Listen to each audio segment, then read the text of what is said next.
धेरै नै उहाँ चाहिँ छलफलहरूमा चाहिँ संलग्न भयो। एकदम एक्टिभ तरिकाबाट चाहिँ त्यो 6 महिना समय गएको थियो। र अब एउटा मैले जोड दिनुपर्ने कुरा के छ भने यसमा सुरुमा चाहिँ जसरी समाजमा फरक फरक विचार हुन्छ, अब हामी 25 जनाको बिचमा पनि मन्त्रीजीले चाहिँ अब आफ्नो पोजिसन कहिले पनि हामीलाई यसो गर्ने उसो गर्ने भन्नुभएको थिएन। उहाँले साँच्चीकै एउटा फेसिलिटेसनको रोल मात्रै गर्नुभएको थियो त्यो 6 महिनामा, जुन हामीलाई एकदम खुसी लाग्यो। हामीलाई न कुनै दलले, न सरकारले, न मन्त्रीजी कसैबाट पनि कुनै खालको त्यो प्रेसर यताउता आएको थिएन त्यो काम गरुन्जेलसम्म। र हामीले र सबैजनाले एउटा संवादमूलक ढङ्गले डायलग गर्दै गर्दै गर्दै गएर एकदम खुसीको कुरा, सुरुमा हाम्रै बिचमा पनि कतिपय फरक मतहरू थियो, तर बाहिर पनि हामीले कन्सल्टेसन गऱ्यौँ, भित्र पनि व्यापक छलफलहरू गऱ्यौँ, विश्व सन्दर्भलाई हेऱ्यौँ र अन्तमा 25 जनाको नै सर्वसम्मतिबाट यो प्रतिवेदन तयार भएको हो। त्यसले गर्दाखेरि यहाँहरूले एउटा नोट गर्नुपर्ने कुरा चाहिँ इट्स अ कन्सेन्सस डकुमेन्ट, एकदम सर्वसम्मतिबाट आएको कुरा हो। व्यक्तिगत रूपमा भन्नु भनेदेखि मलाई पनि 2-4 कुरा अझ थप्न फरक राख्न मन लागेको थियो होला, अर्को सदस्यलाई पनि मन लागेको थियो होला, तर हामी सबैजनाले नेपालभित्रको परिवेश, अहिलेको हाम्रो कुराहरू, विश्वको सन्दर्भ सबैलाई हेरेर यो चाहिँ नेपालको शिक्षाको बाटोको लागि ठिक हुन्छ भन्ने हिसाबबाट यो भएको थियो। र अब कन्सल्टेसनको हिसाबले मैले भनिहालेँ, डकुमेन्टभित्र पनि यहाँहरूले पढ्नुभयो भने उल्लेख छ कि प्रत्यक्ष रूपमा यो चाहिँ यो जुन मन्त्रालय, यो शिक्षा मन्त्रालयलाई समेत पनि जानकारी दिएर कतिपय छलफलहरू मन्त्रालयभित्र, कतिपय मन्त्रालयभन्दा बाहिर गर्दा 4000 जनाले प्रत्यक्ष रूपमा सहभागी भएको त्यो चाहिँ डकुमेन्टेड कुरा छ। यो 601 जनाले बनाएको होइन, यो 4000 जनाको चाहिँ डाइरेक्ट कन्सल्टेसन छ। दोस्रो यहाँ नआएको अर्को छ, त्यो के हो भने हामी 24 जना मन्त्रीजी बाहेक हामी 24 जना सदस्यहरूले शिक्षक सङ्गठनदेखि लिएर ट्रेड युनियनहरूदेखिको लिएर हाम्रो आफ्नो हिसाबले जसले बोलायो त्यो ठाउँमा गएर हामीले फेरि कुरा सुनेर आएर त्यहाँ पनि कन्सल्टेसन गऱ्यौँ। त्यो सबै राख्ने हो भने 7 प्रदेशमा गएर 10,000 जना जतिको यसमा चाहिँ प्रत्यक्ष इनपुट कन्सल्टेसनहरू आएको छ। अब यो भयो प्रक्रियाको कुरा है। अब यति बेला नै हामीले किन सार्वजनिक गर्यौँ त, त्यो कुरा पनि यहाँहरूलाई पक्कै रुचि छ। अब के भयो भने सुरुमा चाहिँ हामीले माघ 1 गते 2075 सालमा प्रधानमन्त्रीज्यूले बालुवाटारको उहाँकै अफिसमा नै उहाँ त्यहाँको हलमा नै यो कार्यक्रम भएर हामीले सबमिट गरेका थियौँ र आयोगको सदस्यहरू सबैजना उपस्थित थियौँ र अध्यक्षज्यूले मन्त्री अध्यक्ष हुनुभएको हुनाले उहाँले नै प्रधानमन्त्रीज्यूलाई यो सबमिट गर्नुभएको थियो, पेश गर्नुभएको थियो र प्रधानमन्त्रीज्यूले त्यसलाई अध्ययन गरेर सार्वजनिक गर्ने भन्ने कुरा त्यहाँ गर्नुभएको थियो। र अब हामीलाई पनि शिक्षा मन्त्री अध्यक्ष हुनुभएको हुनाले यसलाई सरकारले ढिला चाँडै गर्छ। अब हाम्रो आशा चाहिँ सायद 1 महिना जति भित्रमा चाहिँ यो कम्तीमा पनि शिक्षा मन्त्रीलाई ल यो डकुमेन्ट अनुसारको अब नीति बनाउनुतिर लाग्नुहोस्, कार्यक्रम बनाउनुतिर लाग्नुहोस्, अब यसमा संसदमा पनि छलफल होस्, किनभने शिक्षा विधेयक गएको छ, शिक्षा ऐन बनेर अझसम्म पनि आइसकेका छैन है, हामी सबैलाई थाहा छ। अनि हाम्रो आशा चाहिँ के थियो भने एकातिर सांसदहरूलाई पनि यो छलफल गराइन्छ होला, जसले गर्दा यो डकुमेन्टले को छलफलबाट शिक्षा ऐन नयाँ बनाउनको लागि चाहिँ सजिलो हुन्छ। अर्को शिक्षा मन्त्रालयको तर्फबाट एउटा नीतिगत त्यहाँ छलफलबाट नीतिगत जान्छ होला। अर्को यहाँहरू सबैजनालाई म एउटा कुरा अलिकति जोड गरेर के कम्युनिकेट गर्न चाहन्छु भने हाम्रो विचारमा चाहिँ अब यो डकुमेन्ट सार्वजनिक रूपमा पनि एकातिर संसदमा, एउटा शिक्षा मन्त्रालयमा, अर्को समाजमा पनि यहाँहरू जस्तै विभिन्न अभियन्ताहरू, प्राज्ञिक समुदाय, शिक्षक सङ्गठन, प्राध्यापक सङ्घ त्यहाँ पनि यो छलफल हुनुपर्छ। किनभने हाम्रो 25 जनाले चाहिँ जति सकेको कन्सल्टेसनबाट आएको कुरा हामी यहाँ राखेका थियौँ। हाम्रो चाहिँ सोचाइ के थियो भने यसमा कतिपय कुराहरू अपूर्ण होलान्, कतिपय कुराहरू सान्दर्भिक नहोलान्, कतिपय हामीले थप्नुपर्ने कुराहरू छुटाएको पनि होला। त्यसरी चाहिँ यसलाई अलिकति क्रिटिकल आलोचनात्मक तहबाट चाहिँ यो प्रतिवेदनमा बहस भयो भने त्यसपछि यो चाहिँ अझ गतिलो किसिमबाट यो शिक्षा ऐनमा आउनेछ, गतिलो किसिमबाट चाहिँ यो कार्यक्रमहरूमा रिफ्लेक्ट हुनेछ, नीतिगत रूपमा रिफ्लेक्ट हुनेछ भन्ने हाम्रो आशा हो। त्यसले गर्दाखेरि हामीले फेरि यो जस्ताको तस्तै इम्प्लिमेन्ट हुनुपर्छ भन्ने कुनै एकजना सदस्यको पनि यसमा त्यो सोचाइ छैन। तर अब यति भनेपछि यो ब्याकग्राउन्ड हो। अब अहिले हामीले किन सार्वजनिक गर्यौँ त भन्दाखेरि 1 महिनापछि आउला भन्यो आएन, 6 महिनापछि आउला भन्यो आएन, 1 वर्षपछि चाहिँ हामी यसलाई सेयर गर्ने भनेर खास गरेर विद्यानाथ कोइराला सर, म आफै, हामी 3-4 जना चाहिँ, हामी 5 जना मात्रै भए पनि यसलाई अब 1 वर्ष पुगेपछि चाहिँ यसलाई पब्लिक गर्ने भन्ने सोचाइमा थियौँ। अब कोभिड आयो, कोभिड आएपछि त फेरि यो अप्ठ्यारो बेलामा यो कुरा किन ल्याएको भन्ने कुरा होला भनेर चाहिँ अब त्यसपछि हामी चुप लाग्यौँ। अब अहिले चाहिँ कस्तो हो भने दुईटा कुरा छ। एउटा अब कुनै पनि बेलामा संसद फेरि खुला हुँदैछ, सायद संसदमा शिक्षा विधेयकबारे छलफल भएर ऐन बन्ने होला भनेपछि यो बेलामा सांसदहरूले यो डकुमेन्ट छलफल गरेन भने यो डकुमेन्टको के काम, नम्बर 1।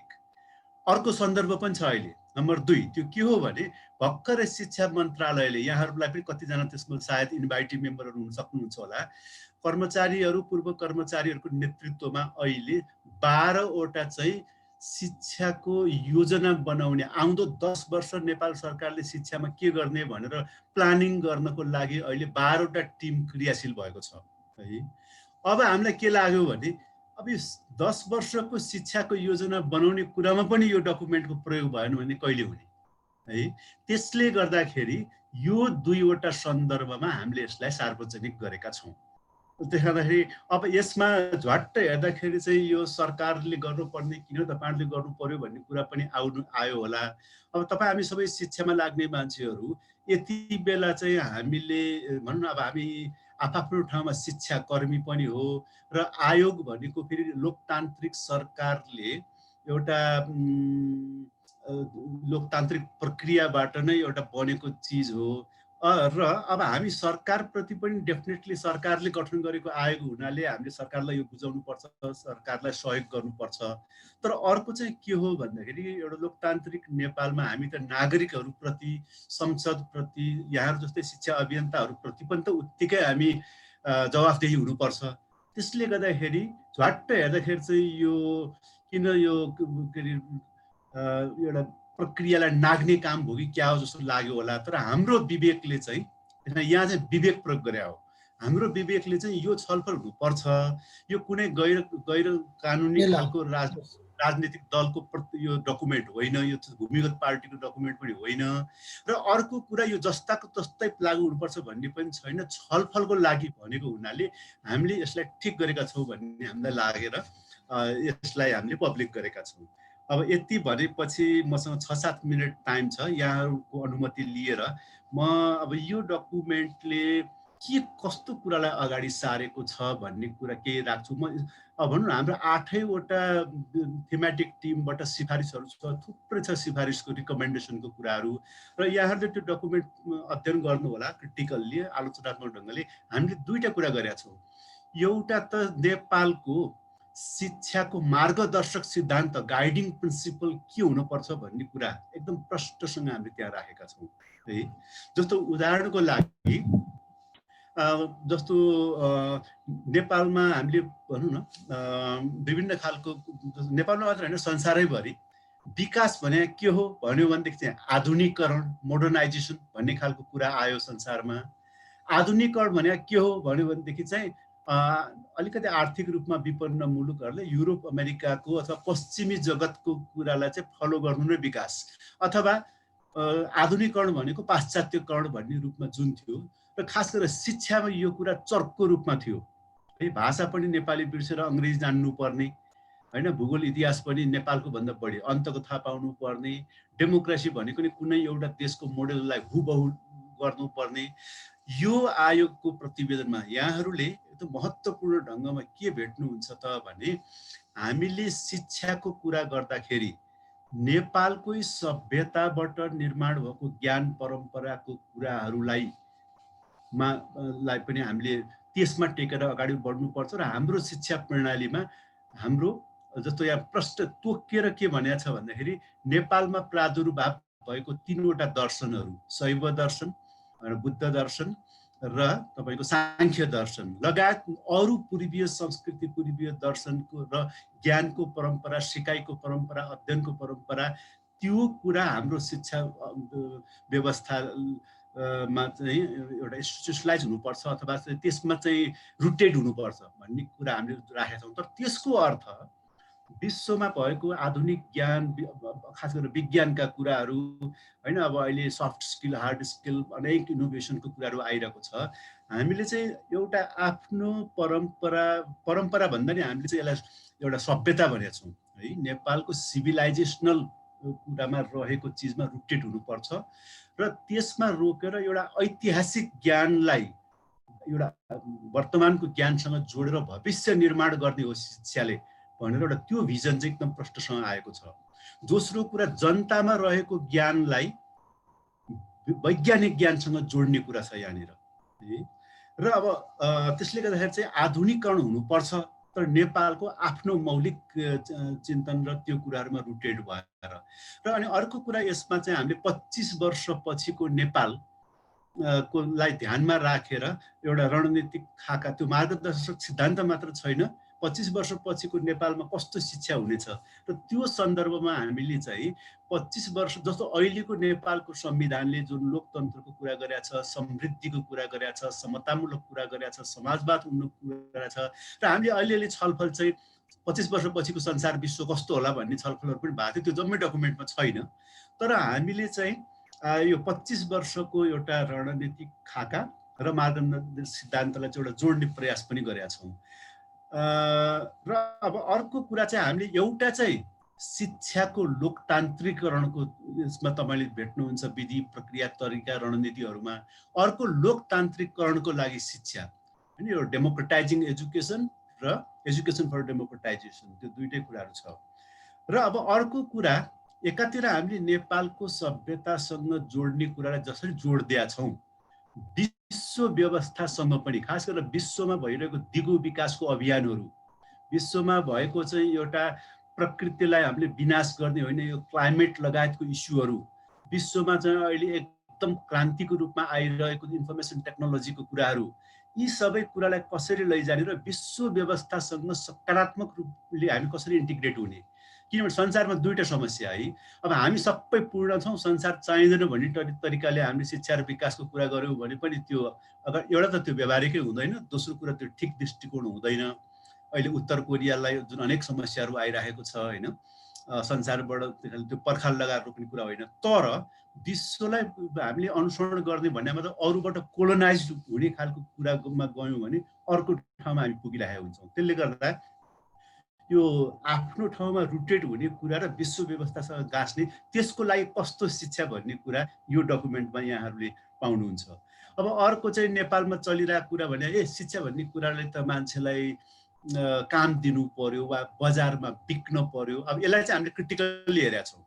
शिक्षाले पक्कै पनि मान्छेलाई एउटा आर्थिक उपार्जनमा दक्ष बनाउनु पर्छ, तर अहिलेको बजारमा बिक्ने मान्छे मात्र बनाउने होइन। हामीले त बिक्ने होइन कि एउटा सचेत व्यक्तित्व, एउटा आलोचनात्मक चेत युक्त व्यक्तित्व, एउटा विश्व मानवतालाई बुझ्ने, आफ्नो राष्ट्रिय कुरालाई पनि एउटा स्पष्ट हुने होइन।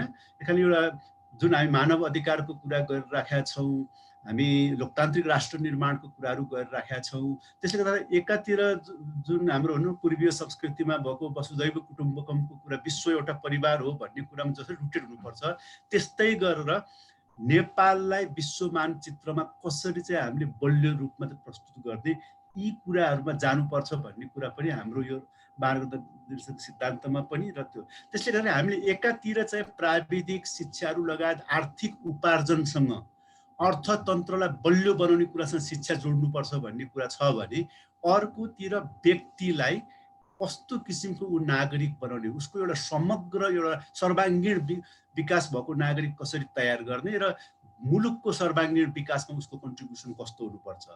जस्तो उदाहरणको लागि म यहाँहरूलाई भन्छु, एकातिर हामीले विज्ञान प्रविधिको कुराहरूलाई चाहिँ कसरी चाहिँ एउटा नर्सरी प्राथमिक कक्षासम्म 753वटा स्थानीय सरकारसँग पुर्याउने बाटो रोज्नुपर्छ।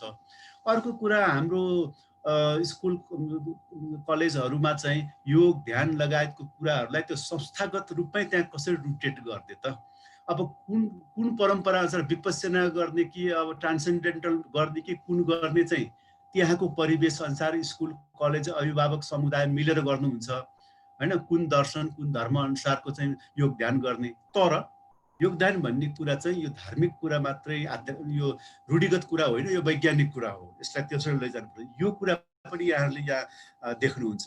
त्यसले गर्दाखेरि अब अर्को सबभन्दा अब अहिले विद्या सर आउनुभयो कि आउनु भएन, जोस् यो एउटा चाहिँ हामीलाई ठुलो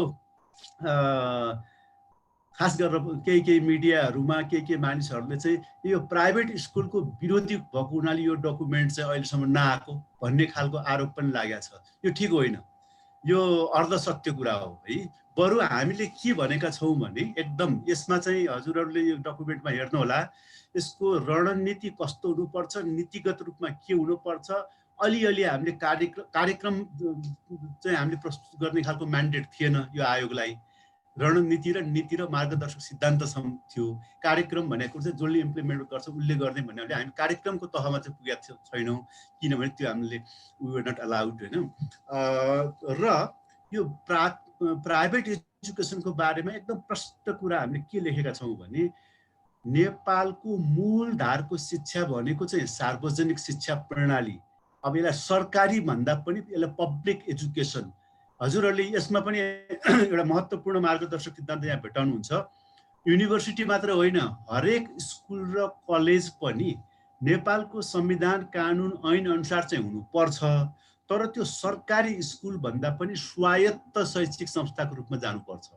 त्यसको नेतृत्व होइन, त्यसको चाहिँ संस्थागत विकास क्रम, किनभने यसलाई आवश्यक खालको प्रावधानहरू चाहिँ हामीले स्थानीय सरकारदेखि सङ्घीय सरकारसम्मको ऐनहरू मार्फतबाट, कानुनहरू मार्फतबाट लिएर आउने। तर संसारैभरिको अनुभव के हो त भन्दाखेरि एजुकेसन इन्स्टिट्युसन भनेको कुरा चाहिँ स्वायत्त, अटोनोमस हुनुपर्छ। त्यस कारण हामी यो स्वायत्तताको कुरालाई यसमा एकदम जोड दिएका छौँ है। र पब्लिक एजुकेसन सिस्टम अथवा शिक्षा भन्ने कुरा खास गरेर चाहिँ माध्यमिक तहसम्मको शिक्षा, हामीले विश्वको सन्दर्भ परिवेशलाई हेऱ्यौँ भने पनि माध्यमिक तहको सम्मको शिक्षा भनेको जनताको अधिकार, राज्यको दायित्व, ह्युमन राइट्सले भने पनि यही नै कुरा हो। यो स्पिरिटलाई समात्दाखेरि चाहिँ हामीले 12 कक्षासम्मको कुरालाई चाहिँ अनिवार्य बनाएर लैजानुपर्छ भन्ने रणनीति, र त्यो सम्भव छ। अहिले जुन 8 कक्षासम्म हामीले अनिवार्य र भनेर गभर्मेन्टले ल्याइदिन्छ, यो त संविधानमा आइसकेको छ 8 कक्षासम्म चाहिँ अनिवार्य गराउने कुरा त। र यो हामीले दीर्घकालीन रणनीतिको कुरा गर्दाखेरि चाहिँ यसलाई 12 कक्षासम्म, र यसमा के भनेको छु भन्दाखेरि पब्लिक एजुकेसन चाहिँ मूलधारको शिक्षा हुनुपर्छ, त्यसलाई सहयोग गर्ने हिसाबले निजी शिक्षा आउनुपर्छ नम्बर 1। किनभने जस्तो हजुरहरू यो त्रिभुजीय शिक्षाको अभियानमा हुनुहुन्छ, हामी चाहिँ एउटा नयाँ खालको सरकारले गरेर भनेर राम्रो मोडेल देखाउँछौँ, त्यस्तो स्कुल खोल्छौँ भने त स्कुल त खोल्न दिनु पर्यो नि त। र हामीले युरोप अमेरिका अरू देशमा हेर्दाखेरि पनि एउटा शिक्षा प्रेमीहरूले, शिक्षामा इनोभेसन गर्न चाहनेहरूले स्कुल खोल्न पाउनुपर्छ, त्यो प्राइभेट स्कुलको रूपमा। यद्यपि त्यसमा गाइडलाइन्स, ऐन कानुनले त्यसलाई गभर्न त गरिहाल्छ। र तर अब विमल सरलाई टुङ्ग्याउन म अनुरोध गर्छु। विद्या सर पनि आइसक्नु भएको छ। हस्, अब मैले 2-3 मिनटमा टुङ्ग्याएको छु भएदेखि। र त्यसले गर्दाखेरि चाहिँ हामीले के भनेका छौँ त भन्दाखेरि अब यसलाई ओहो यो चुरोट कारखाना खोल्नुभन्दा, रक्सीको कारखाना खोल्नुभन्दा, जुवा घर खोल्नुभन्दा स्कुलमा पनि नाफा हुँदो रहेछ, त्यस्तो खालको इन्भेस्टमेन्टलाई चाहिँ हामीले डिस्करेज गर्नुपर्छ। त्यसले गर्दाखेरि शिक्षाको व्यापारीकरण, नाफाकरण होइन, र त्यो कम्पनीमा भएको स्कुलहरूलाई चाहिँ बिस्तारै हामीले एउटा ट्रस्ट खालको प्राइभेट स्कुलमा लैजानुपर्छ। त्यो हिसाबले दीर्घकालसम्म ट्रस्ट स्कुल, प्राइभेट स्कुलको लागि स्पेस दिने किसिमबाट यो डकुमेन्टमा कुरा आएको छ। तर शिक्षाको वस्तुकरणलाई चाहिँ निरुत्साहित गर्दै त्यसमा पनि टाइम फ्रेमहरू यो डकुमेन्टमा आएको छ। ल अब मेरो आदरणीय मित्र सहकर विद्यानाथ सर पनि आइसक्नु भएको छ। अब उहाँले पनि केही कुराहरू थप्नुहुन्छ। हजुरहरूको केही क्वेसन भयो भने म फेरि लास्टमा राख्छु। र हामीले चाहिँ यो शिक्षा भनेको कुरा पूर्वाधारको पनि पूर्वाधार हो है, त्यो स्पिरिटबाट जानुपर्छ भन्ने किसिमबाट राखेका छौँ। हस्, मैले हजुरको अनुसार यहाँनिर रोकेँ। हस्, विमल सरलाई धेरै धेरै धन्यवाद। सरले यो सुरुवात गरिदिनु भयो। अलिकति विद्या सर थोरै म चाहिँ ढिलो हुन्छु कि भनेर भन्नुभएको हुनाले विमल सरलाई हामीले अगाडि राख्यौँ।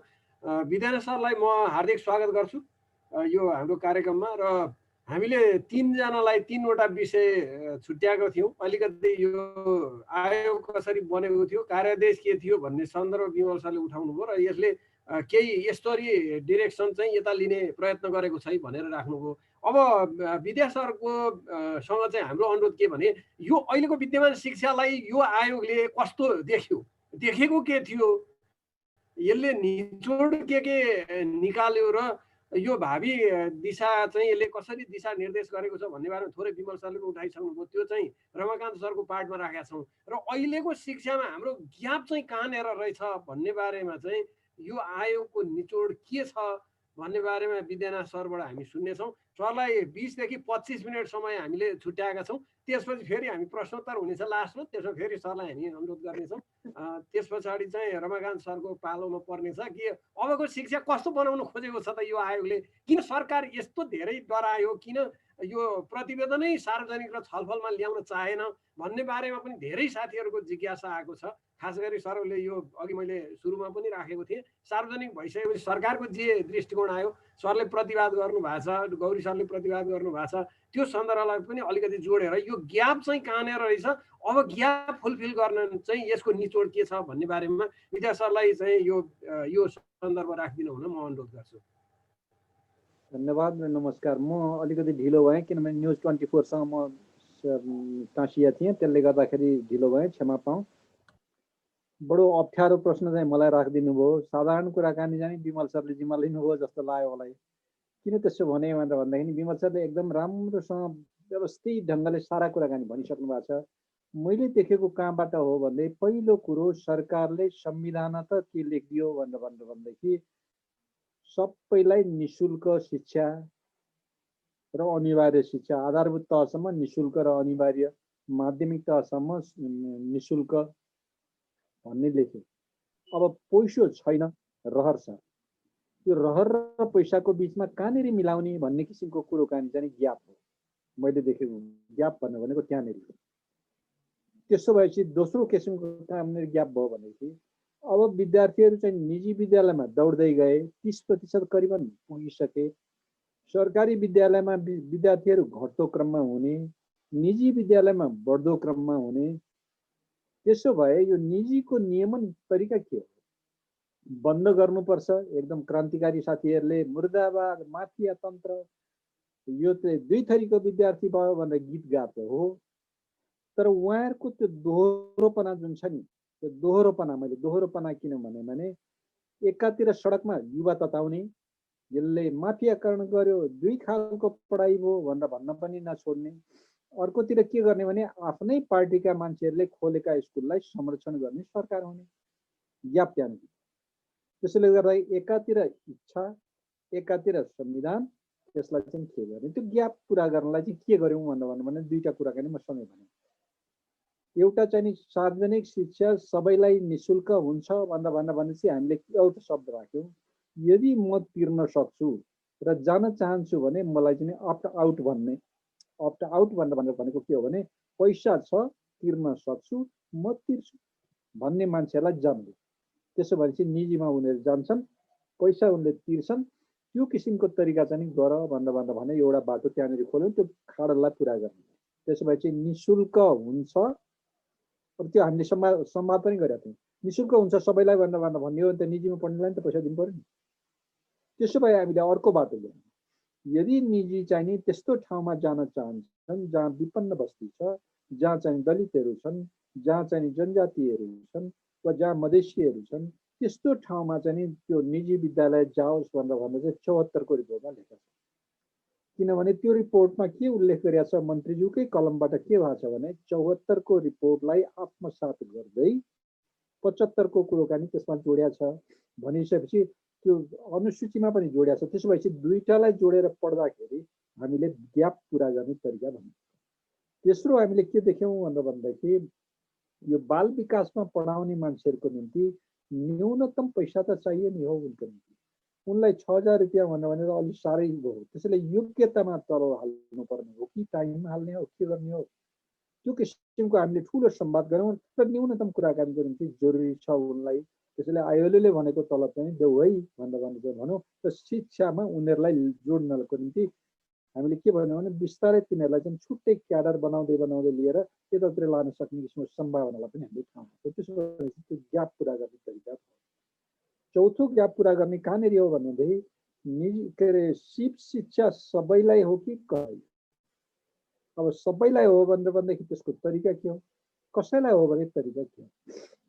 जस्तो सबैलाई हो भनेर भन्ने किसिमको हिसाबबाट चाहिँ जानकारी दिने, कसैलाई हो भनेपछि चाहिँ प्राविधिक विद्यालयमा त्यसलाई प्रवेश गर्न दिने। अब प्राविधिकमा पढेपछि त्यसले चाहिँ ठाउँ पाउने कि नपाउने हो? फेरि प्राविधिकमा जाने मान्छे भने घटिया मान्छे मात्रै हो कि प्राज्ञिक हिसाबबाट जान नसक्ने मान्छे मात्रै प्राविधिकमा जाने हो कि माने व्यावसायिकमा जाने हो कि? त्यसैले त्यसलाई चाहिँ हामीले के बाटो गर्यौँ भने त्यसो होइन है। चाहे त्यो व्यावसायिकमा जाओस्, त्यो चाहे प्राविधिकमा जाओस्, चाहे साधारणमा जाओस्, एक अर्कोसँग जोड्न सकिन्छ। जसको निम्ति पुलेसो र यो पुलेसोको कोर्सको डिजाइन पनि गरौँ र एक अर्कोसँग जोड्ने किसिमको गरौँ, जसलाई पाथ एन्ड ल्याडर भनेर भनौँ।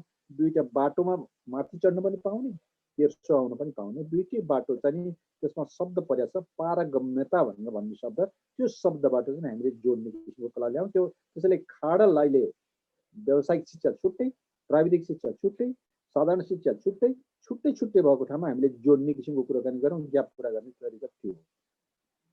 पाँचौँ चाहिँ हामीले विश्वविद्यालयको तहमा हामीले के कुराकानी गऱ्यौँ भनेदेखि विश्वविद्यालय भनेर भनेको जनतासँग जोडिनुपर्छ। किनभने विश्वविद्यालयको लगानी भनेर भन्यो भने त जनताभन्दा टाढा गएर त भएन। त्यसो भएपछि जनतासँग जोड्नको निम्ति हामीले तीनवटा काम सँगै विश्वविद्यालयले गरोस् भनेर भन्ने राख्यौँ। एउटा चाहिँ के भन्यौँ भन्दाखेरि शिक्षण, अर्को अनुसन्धान र तेस्रो चाहिँ समाज सेवा पनि सँगै जोड्यौँ। त्यसको निम्ति हामीले चाहिँ खाडल कहाँ थियो भनेर भन्दाखेरि अहिलेको खाडल चाहिँ के हो भने शिक्षण विश्वविद्यालय हामीसँग भयो, तर समाज सेवासँग त्यसलाई जोड्न सकिएन। उद्योगसँग जोड्ने किसिमको कुराकानी अर्को पाटो होला, त्यसले उद्योगसँग जोड्न पनि हामीले सकेनौँ। त्यो चाहिँ खाडल हो, त्यो चाहिँ ग्याप जानेर ग्याप भन्न हो। हामीले ग्याप पुरा गर्न के उपाय गऱ्यौँ भने उद्योगसँग सहकार्य गर्ने डिजाइन पनि हाल्यौँ। सँगसँगै गएर के गऱ्यौँ भनेर भन्दाखेरि त्यसो भएदेखि अब चाहिँ क्याम्पसले आफ्नो एउटा भिलेज लिने, त्यो भिलेजको कुराकानी शिक्षा मन्त्रीज्यूले शिक्षा नीतिमा त्यो पनि पारिदिनु भएको छ।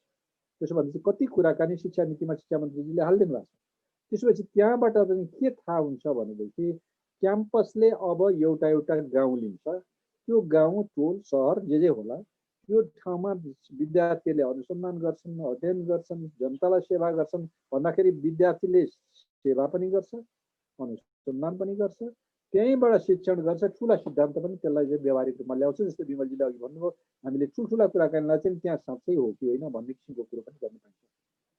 अर्को ग्याप चाहिँ हामीले कहाँनिर देख्यौँ भनेर भन्दाखेरि सिप शिक्षाको हामी ठुलो कुराकानी गरिरहेछौँ, तर दलितका सिपहरू एकचोटि विचार गरौँ, जनजातिका सिप विचार गरौँ, मधेसीका सिप विचार गरौँ, मुस्लिमका सिप विचार गरौँ, त्यो परम्परागत रूपबाट ठुलो सिपको सम्पत्ति नेपालमा छ।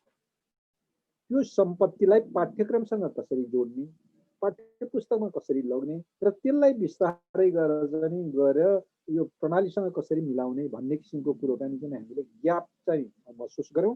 किनभने त्यो जान्ने र नजान्ने भन्ने किसिमको भयो नि त। किताब पढ्ने जान्ने तर आरण चलाउने नजान्ने।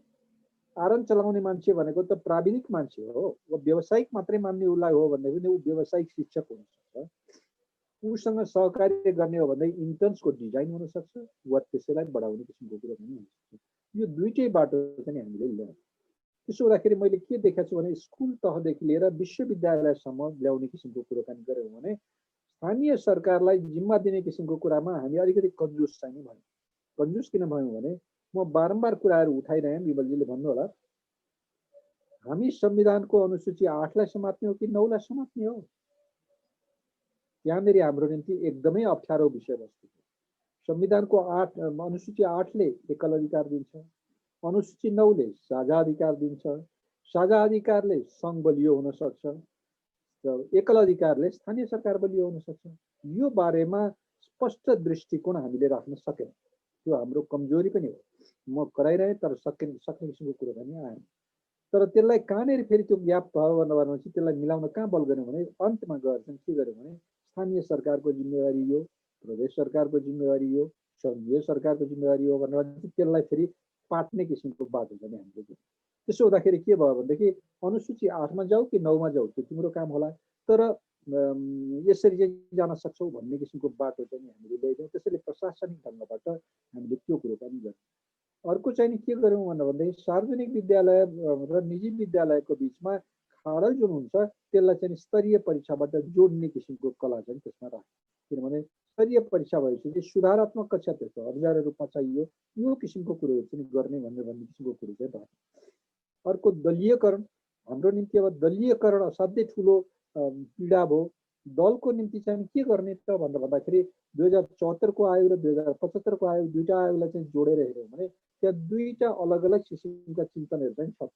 एउटा चिन्तन के हो भन्दाखेरि 2074 को आयोगले दिएको संवादबाट चाहिँ समाधान, 2075 को आयोगले दिएको चिन्तन चाहिँ के हो भने निषेधबाट वा विद्यालयमा जाँदाखेरि वा क्याम्पसमा हुँदाखेरि शिक्षकहरू सक्रिय राजनीतिमा बस्न नपाउने, यो किसिमको कुराकानी गरौँ र बिस्तारै दलीयकरण हटाइदिँदै जाने, यो किसिमको ढङ्ग चाहिँ हामीले हाल्यौँ। त्यसैले त्यो खाडल पनि मैले भने खाडल पाट्ने किसिमको उपाय पनि हामीले चाहिँ यो किसिमको गरेर पनि गर्यौँ। अब प्रशासन सञ्चालन कसरी गर्ने भन्दाखेरि चाहिँ हामीले विश्वविद्यालयमा क्याम्पस प्रमुख बलियो बनाउने, विद्यालयमा प्रधानाध्यापक बलियो बनाउन सकियो भनेदेखि त्यसले के गर्छ भने नेतृत्व चाहिँ त्यो छुट्टै क्याडर भएर जान्छ। अब यहाँबाट चाहिँ हुन सक्छ भन्ने किसिमको बाटो अर्को बाटो। त्यस्तै गरी शिक्षक चाहिँ राम्रो शिक्षकहरू हाम्रो आएन, हाम्रो शिक्षक ल्याउने हाम्रो संस्कार भयो। अब राम्रो शिक्षक ल्याउनलाई चाहिँ सेवा आयोगबाट शिक्षकहरू पास हुने, त्यसपछि गएर ती चाहिँ कस्ता हुने भन्दै प्रधानाध्यापक चाहिँ एकदम गतिलो प्रधानाध्यापक चाहिँ त्यहीँबाट छुट्टै क्याडर भएर चाहिँ जाने किसिमको कुराकानी गऱ्यौँ, जसले गर्दाखेरि के भयो भने त्यहाँबाट चाहिँ एक अर्कोसँग सघाउ हुने कुरो गरे। स्थानीय सरकारसँगको सहकार्यको कुरोमा चाहिँ अर्को पाटो पनि लिएर छौँ, किनभने स्थानीय सरकारले उसलाई सघाउने किसिमको चिन्तन पनि त्यसमा हालेको छ। त्यसो हुँदाखेरि मलाई लाग्छ ग्याप पनि मैले भने, ग्यापको समाधानको कुरोकानी पनि मैले भने। अब केही छ भनेदेखि भन्नु होला, मैले यहाँभन्दा बढ्ता बोलेँ।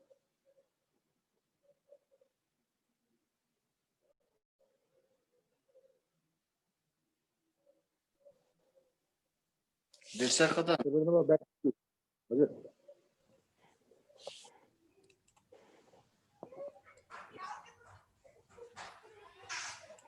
धीरजी मैले अनम्युट गरेँ तपाईँको, बोल धीरजी बोल्नुहोस्।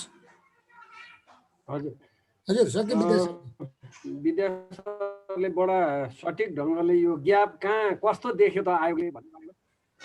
विद्यार्थीले ग्यापको बारेमा कुरा गर्नुभयो र यो वास्तवमा हामीले जे संवैधानिक व्यवस्था गऱ्यौँ त्यो चाहिँ कहाँ कहाँ बेमेल रहेछ भन्ने कुरा पनि सायद सरको प्रस्तुतिले स्पष्ट गरेको छ। अब म रमाकान्त सरलाई यो हामीले यो आयोगले अबको शिक्षा चाहिँ कस्तो देखेको छ त, कस्तो हुनुपर्छ भनेर यसले चाहिँ भिजुअलाइज गर्यो। वास्तवमा ली कुवान यूले सिङ्गापुर बनाउँदाखेरि पनि सुरुवात शिक्षाकै सुधारबाट गर्नुभएको रहेछ र माथिरले मलेसिया सुधार गर्ने कुरा गर्दाखेरि पनि शिक्षाबाटै सुरुवात गरेको रहेछ भने हाम्रो पनि त त्यही अवस्था होला जस्तो अवस्था माथिर अथवा त्यो सिङ्गापुरमा ली कुवान यूले भोग्नु भएको थियो त्यही अवस्थामा हामी छौँ भने यसको यो भिजुअलाइजेसन कस्तो देखिरहेछ त, फ्युचरको शिक्षा चाहिँ हाम्रो कस्तो हुनुपर्छ भनेर यसले चाहिँ रिकमेन्ड गरेको छ भन्ने बारेमा प्रस्तुत गर्दिन म रमाकान्त सरलाई अनुरोध गर्छु।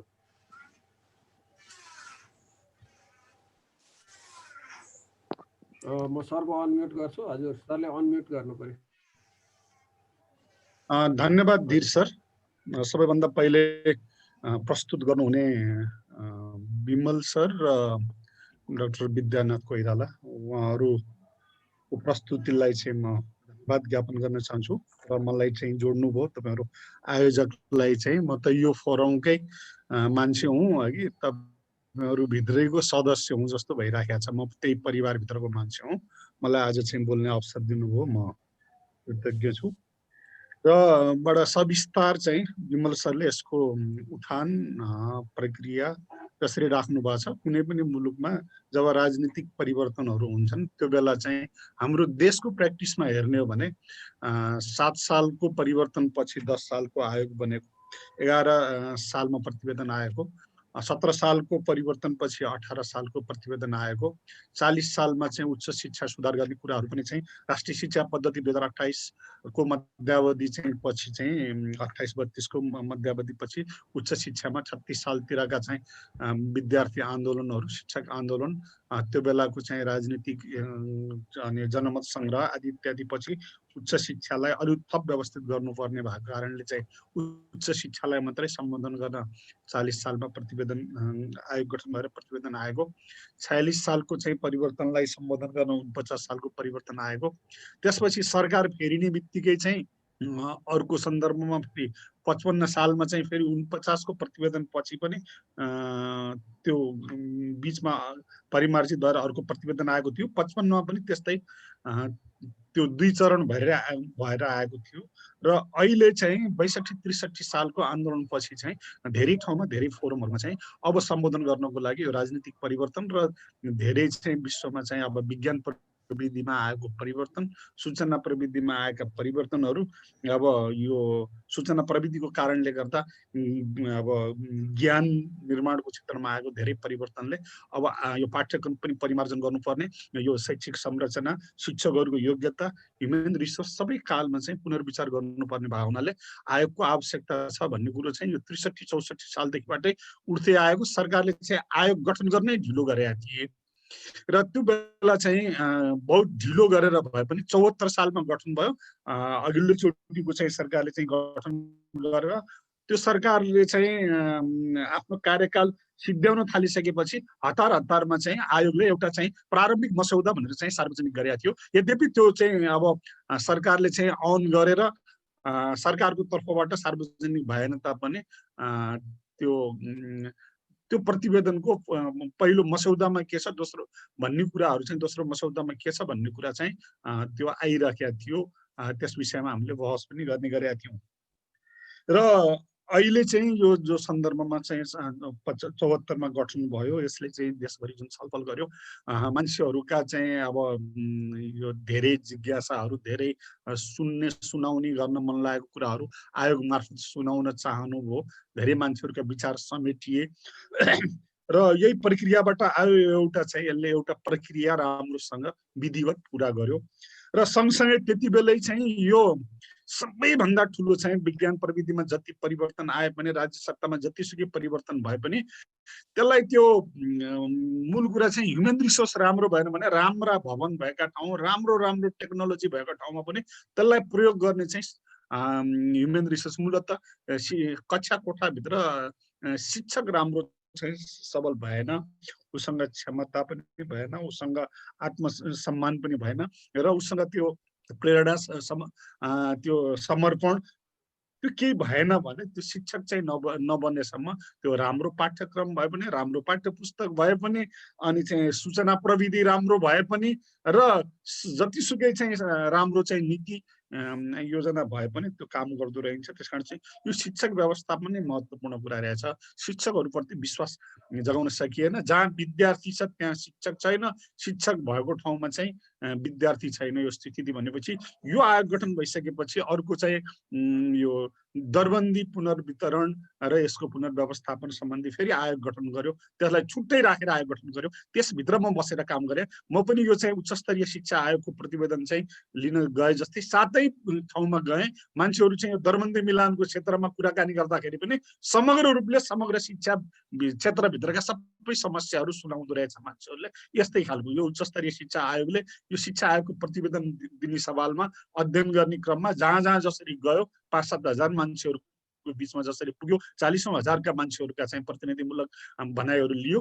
ठ्याक्कै तिनै भनाइ चाहिँ हामी रूपमा पनि आइसकेपछि हामीले चाहिँ दरबन्दी मिलान समितिले चाहिँ यो पुनर्वितरण समितिले पनि प्रतिवेदन दियौँ र उच्च स्तरीय शिक्षा आयोग जो प्रतिवेदन यो चाहिँ उहाँहरूले दिइरहनु भएको छ, यसको एउटा कोर टिमसँग पनि हामी चाहिँ दरबन्दी मिलान समितिमा बसेको मान्छेहरू पनि हामीले हेर्दा पाएको चाहिँ यो हो र यो चाहिँ हामीले ल्याएको चाहिँ तयार गरेको डकुमेन्ट यो हो है भनेर त्यो चाहिँ हामीले त्यहाँ पनि हेरिङ गर्यौं। अनि त्यहाँ भएका चाहिँ मन्त्री लगायतका त्यहाँ भएका सबैले यो जस्तो दिनुहुन्छ तपाईहरु त्यस्तै जस्ताको तस्तै हामी चाहिँ यसको अनुसूचीमा राखिदिन्छौँ र तपाईहरुको रिकमेन्डेसन नै जस्ताको तस्तै यसमा राख्छौँ ह्युमन रिसोर्सको विषयमा भनेर भन्नुभयो।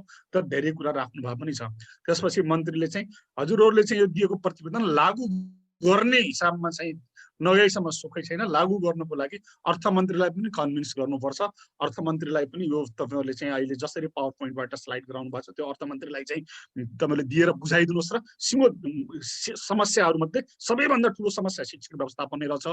यो कुरा चाहिँ तपाईहरुले चाहिँ सम्बोधन गराउन चाहिँ हिसाबले यो अर्थमन्त्रीजीलाई कन्भिन्स गरिदिनु पर्यो भनेर शिक्षा मन्त्रीजीले भनेपछि हामीले चाहिँ अर्थमन्त्रीसँग पनि टाइम लिएर त्यो चाहिँ हामीले अर्थमन्त्रीलाई पनि त्यो ब्रिफिङ गऱ्यौँ। त्यसपछि चाहिँ प्रधानमन्त्रीलाई पनि हामी आफैले लबिङ गऱ्यौँ। मन्त्रीजीले पनि शिक्षा मन्त्रीजीले को पनि पहुँचले पनि अझ गाह्रो भयो भेट्न र हामी आफैले लबिङ गरेर प्रधानमन्त्रीलाई पनि भेटेर प्रधानमन्त्रीसँग चाहिँ एकचोटि 15-20 मिनट मात्रै टाइम लियो र उहाँले चाहिँ बुझ्नुभयो हाम्रो प्रतिवेदन। अर्कोचोटि 1 घण्टाको समय लिएर चाहिँ हामीले मुलुकको समग्र शिक्षा क्षेत्रको समस्याहरू चाहिँ हामीले चाहिँ यसरी सूत्रबद्ध गरेका छौँ। शिक्षक व्यवस्थापनमा यो समस्या हामीले यसरी चाहिँ गरेका छौँ भन्ने कुरा उहाँले सुनाइसकेपछि अर्थमन्त्रीले पनि प्रधानमन्त्रीले पनि उहाँहरूले त्यति बेला भनेको कुरा के छ भन्दा उच्च शिक्षा आयोगको प्रतिवेदन पनि आओस्, यो प्रतिवेदन पनि त्यो प्रतिवेदन पनि हेरिसकेपछि अनि चाहिँ शिक्षा ऐन बनाउँदा, योजना बनाउँदा, नीति बनाउँदा तपाईँहरूसँग पनि बसेर एकचोटि छलफल गर्नु पर्ला, त्यसपछि यो चाहिँ एउटा चाहिँ बिल बनाएर अनि संसदमा पेश गर्नु पर्ला भन्ने खालको कुरा भयो। र प्रधानमन्त्रीले हामीलाई के भन्नुभएको थियो भन्दा त्यति बेला हामीले बुझाउने बेलामा चाहिँ यो चाहिँ तपाईँहरूले चाहिँ यो सामुदायिक विद्यालयहरू सबै संस्थागत विद्यालयहरू लाई 10 वर्षभित्रमा चाहिँ यो गर्ने चाहिँ अब संविधानले पनि त्यो भनिसकेका छ।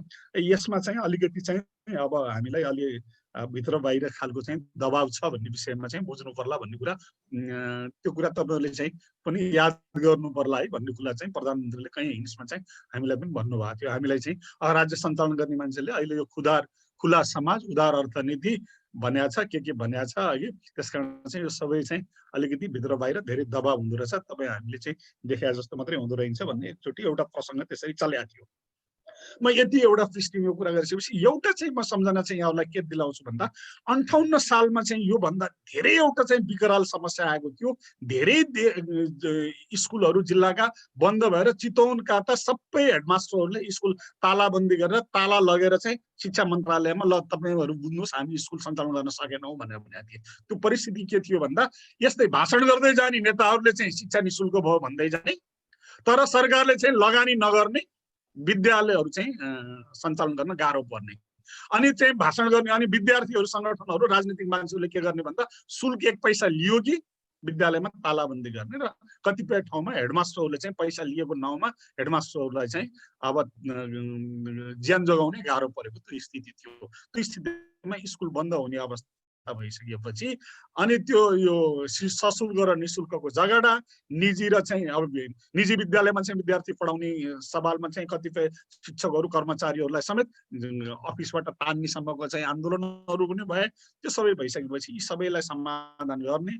अर्को कुरा चाहिँ शिक्षकहरू चाहिँ कहीँ चाहिँ शिक्षकहरू नियुक्ति भएका शिक्षकहरू चाहिँ राम्रोसँग चाहिँ सामा अक्षर पनि चिन्न नसकेका शिक्षकहरू नियुक्ति भएको भन्ने खालको कुरा भइसकेपछि हामी आफैले चाहिँ शिक्षकहरूलाई अब लाइसेन्सिङमा गर्नुपर्छ भनेर टिचिङ लाइसेन्सिङको कुरा त्यो धेरै कुराहरू चाहिँ सम्बोधन गर्ने। त्यो 58 सालमा एउटा चाहिँ कार्यदल बनाएको थियो, मनोहर वाग्लेजी लगायतका मान्छेहरू हुनुहुन्थ्यो त्यसमा। त्यसपछि चाहिँ त्यसले पछि एउटा त्यसलाई लागू गर्ने गरेर एउटा चाहिँ ऐन बन्यो। त्यो ऐनले शिक्षक लाइसेन्सिङको कुरा, यो सशुल्क निःशुल्क फेरि यो बिचमा चाहिँ त्यसपछि बिग्रिँदै आयो र यो टिचिङ लाइसेन्स पनि यति खुकुलो भयो, यो त बिना अर्थको भइसक्यो, नाम मात्रै भइसक्यो। र हुँदा युनिभर्सिटी सिस्टम यस्तो बिग्रियो कि हिजो हामीले चाहिँ बिएड र एमएड गरेको टिचर भयो भने पेडागोजिकल र प्रोफेसनल चाहिँ उसले स्किल प्राप्त गरेको हुन्छ। त्यति भइसकेपछि उसले राम्रो चाहिँ डेलिभरी गर्न सक्छ, कन्टेन्ट त जहाँबाट पढेर सिकेर पनि गर्न सक्छ भन्ने मान्यतामा टिचिङ लाइसेन्स गरियो। अहिले आएर के भयो भन्दा युनिभर्सिटीको बिएड एमएड सिस्टम चाहिँ यस्तो भएर आयो कि सबै कहीँ कतै भर्न नपाएको जति त्यहाँ गएर पढ्ने, त्यहाँबाट भएको उत्पादन भएको मान्छे शिक्षक सेवाबाट आयोगबाट पास भएको शिक्षक त हो, तर कमजोर मध्ये प्रतिस्पर्धा गरेर आएको शिक्षक कि हामीले हेरिहाल्यौँ। 40 अङ्क पनि ल्याउन नसकेर अनुत्तीर्ण भएको शिक्षकलाई चाहिँ पछि चाहिँ उनीहरूको बिचमा मात्रै चाहिँ के गरेर चाहिँ छुट्टै उत्तीर्ण गराएर 60% चाहिँ छुट्टै आरक्षण गरेर अनि शिक्षक स्थायी गर्ने कुरा रह्यो भनेपछि सबैभन्दा ठुलो समस्या शिक्षक व्यवस्थापनमै रह्यो। त्यसकारण चाहिँ अब मलाई चाहिँ सोधेको प्रश्नमा चाहिँ यसले के मार्गनिर्देशन गर्यो भन्ने विषयमा जस्तो सोध्नु भएको छ नि, उहाँले नै भन्नुभएको छ कि विमल सरले यसले मार्गदर्शक सिद्धान्तहरू दिन्छ, यसले दिशानिर्देश गर्छ, सैद्धान्तिक आधार तयार गरिदिन्छ, एउटा थ्योरेटिकल फ्रेम दिया छ यसले। तर ऐन नबन्नेसम्म र यसले चाहिँ सबै चाहिँ त्यस अनुसारका चाहिँ पहिले त नीति बन्दाखेरि सन्दर्भ सामग्रीको रूपमा यो सरकारले चाहिँ अन नगरे पनि नीति बन्दाखेरि सन्दर्भ सामग्रीको रूपमा कतिपय कुराहरू लिएर नीतिभित्र चाहिँ केही कुराहरू आएका छन्। नीतिभित्र आएका कुराहरू चाहिँ अब ऐन बन्ने कुराहरू चाहिँ संसदमा छलफल हुने कुराहरू भइदिएर त्यसले चाहिँ आकार ग्रहण गर्यो भने, नत्र त संविधानको कुनै पनि देशमा सम्भवतः संविधानमा धारा 31 मा शिक्षा सम्बन्धी हक, बालबालिकाको हक, 40 मा दलितको हक, 42 मा सामाजिक न्यायको सम्बन्धी हक, 51 मा विकास सम्बन्धी हक, अनुसूची 5, 6, 7, 8 मा संविधानमा 1, 2, 3, 4, 5, 6, 7, 9 वटा प्रावधान त शिक्षासँग सम्बन्धित, बालबालिकाको लागि, निशुल्कको लागि, अब यति धेरै व्यवस्था चाहिँ संविधानमै उल्लेख भएको भनेपछि हाम्रो देशको संवैधानिक प्रावधानबाट हेर्ने हो भने पनि धेरै धनी छ, एकदम रिच छ चाहिँ व्यवस्थाको लागि। अझ साँच्चै भन्नु हो भने अरू देशमा भन्दा यो ECD भन्ने जुन हामी प्रारम्भिक बाल शिक्षा भन्छौँ, धेरै देशमा स्कुल संरचनाभित्रै छ। त्यो चाहिँ अत्यन्तै विकसित देशहरूमा पनि 1 देखि 12 भन्ने हुन्छ स्कुल संरचनामा। त्यो चाहिँ ECD कहीँ चाहिँ 3 वर्ष 2 वर्षको, कहीँ 3 वर्षको छ।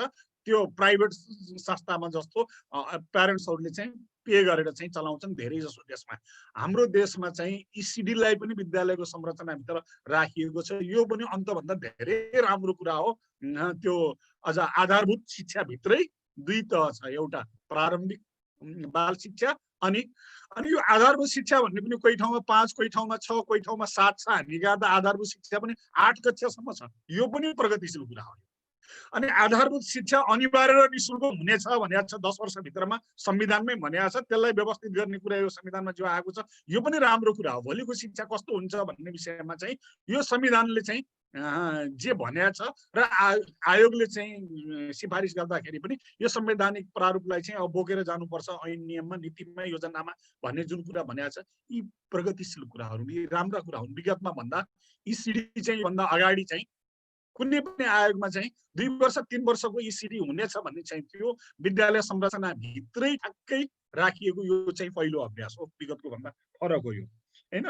त्यसपछि चाहिँ 8 कक्षासम्मको आधारभूत तह अहिले पनि प्रावि, निमावि, मावि भन्ने छ। हामीले दिएको सिफारिस अनुसार चाहिँ दरबन्दी मिलान गर्दाखेरि सरकारले चाहिँ अहिले पनि 8 कक्षा र चाहिँ 12 कक्षासम्मको 2 तहको सट्टा 4 तह गरेको छ। प्राथमिक, निम्न माध्यमिक, मावि र उच्च मावि 4 किसिमको दरबन्दी छ। 4 किसिमको आधारमा दरबन्दी मिलान गरेको छ। किन भन्दा उसले कानुनै बनाएको छैन।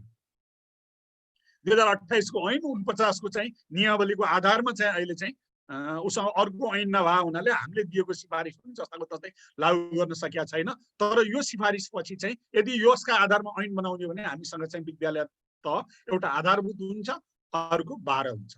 यसले अर्को चाहिँ विगतको भन्दा नयाँ चित्त संकेत गर्छ। अर्को कुरा हुन चाहिँ विगतमा पनि आएकै कुरा हो। कतिपय चाहिँ यही प्रतिवेदन सार्वजनिक भइसकेपछि पनि कतिपय चाहिँ यसलाई नकारात्मक टिप्पणी गर्नेहरूले के चाहिँ नयाँ कुरा छ र सबै पुरानो 18 सालमै भनेका कुराहरू छन्, 11 सालमै भनेका कुराहरू छन्, हैन। राम्रा कुरा त 11 सालमा लागू भएको छैन भने त भन्नु पर्यो नि त। त्यसकारण चाहिँ त्यसलाई चाहिँ मैले एकाडेमिकली हेर्दाखेरि यो आयोगले चाहिँ 18 सालमा भनेको कुरो, 11 सालमा भनेको कुरो, उहाँ चाहिँ 28 सालमा भनेको कुरो, अनि 49 सालमा 55 सालमा भनेको कुरो, उही कुरो दोहोऱ्याएछ। यसले चाहिँ के नयाँ कुरो भन्यो भनेर म त्यो दर्जाको चाहिँ टिप्पणी गर्न उचित ठान्दिनँ। त्यो बेला राम्रो भनेको कुरो अहिलेसम्म भएको हुनाले त्यसलाई पुनर्पुष्टि गर्यो भनौँ न। त्यति बेला राम्रो भएको कुरालाई यो आयोगले पनि पुनर्पुष्टि गर्यो, त्यो लागू नै गर्नु पर्दो रहेछ भनेर यसले चाहिँ इम्फेसाइज गर्यो। त्यो त राम्रै कुरा भयो नि त।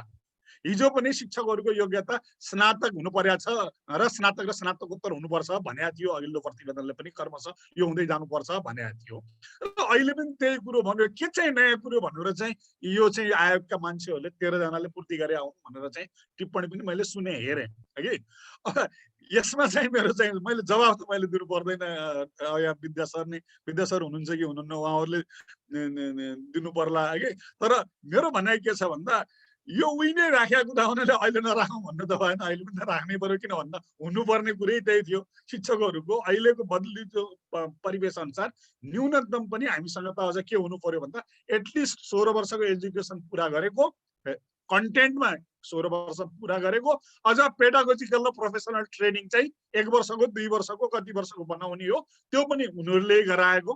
र अहिले अब शिक्षकहरूको चाहिँ दाबी के छ भन्दा ननिदाएको शिक्षकहरू भनेर हामीले चाहिँ यहाँ अहिले चलाइरहेको हेर्नुहोस् देशैभरि हामीले यस्तो प्रोग्राम चलाइराखेको छौँ, हामीले माइक्रो टिचिङ चलाएर हेऱ्यौँ। सबै हेर्दाखेरि अब ब्युरोक्रेसीमा भएको मान्छेहरूले वा अरू नीति निर्माता गर्ने मान्छेहरूले भन्दा हामीसँग चाहिँ त्यो एबिलिटी सामर्थ्य बढ्दछ, हामी चलाउन सक्छौँ। चाहिँ यो एकाडेमिक काउन्सिल पनि हामी दिन सक्छौँ, टिचर्स ट्रेनिङ हामी चलाउन सक्छौँ, इभ्यालुएसन सिस्टम हामी बनाउन सक्छौँ, करिकुलम हामी बनाउन सक्छौँ भन्ने खालको कुरा उनीहरूले दाबी गरिराखेका बेला त्यो दाबीलाई चाहिँ एड्रेस गर्ने गरी उहाँहरूले के भन्नुभएको छ भन्दा एकाडेमिक काउन्सिल बनाउँ न।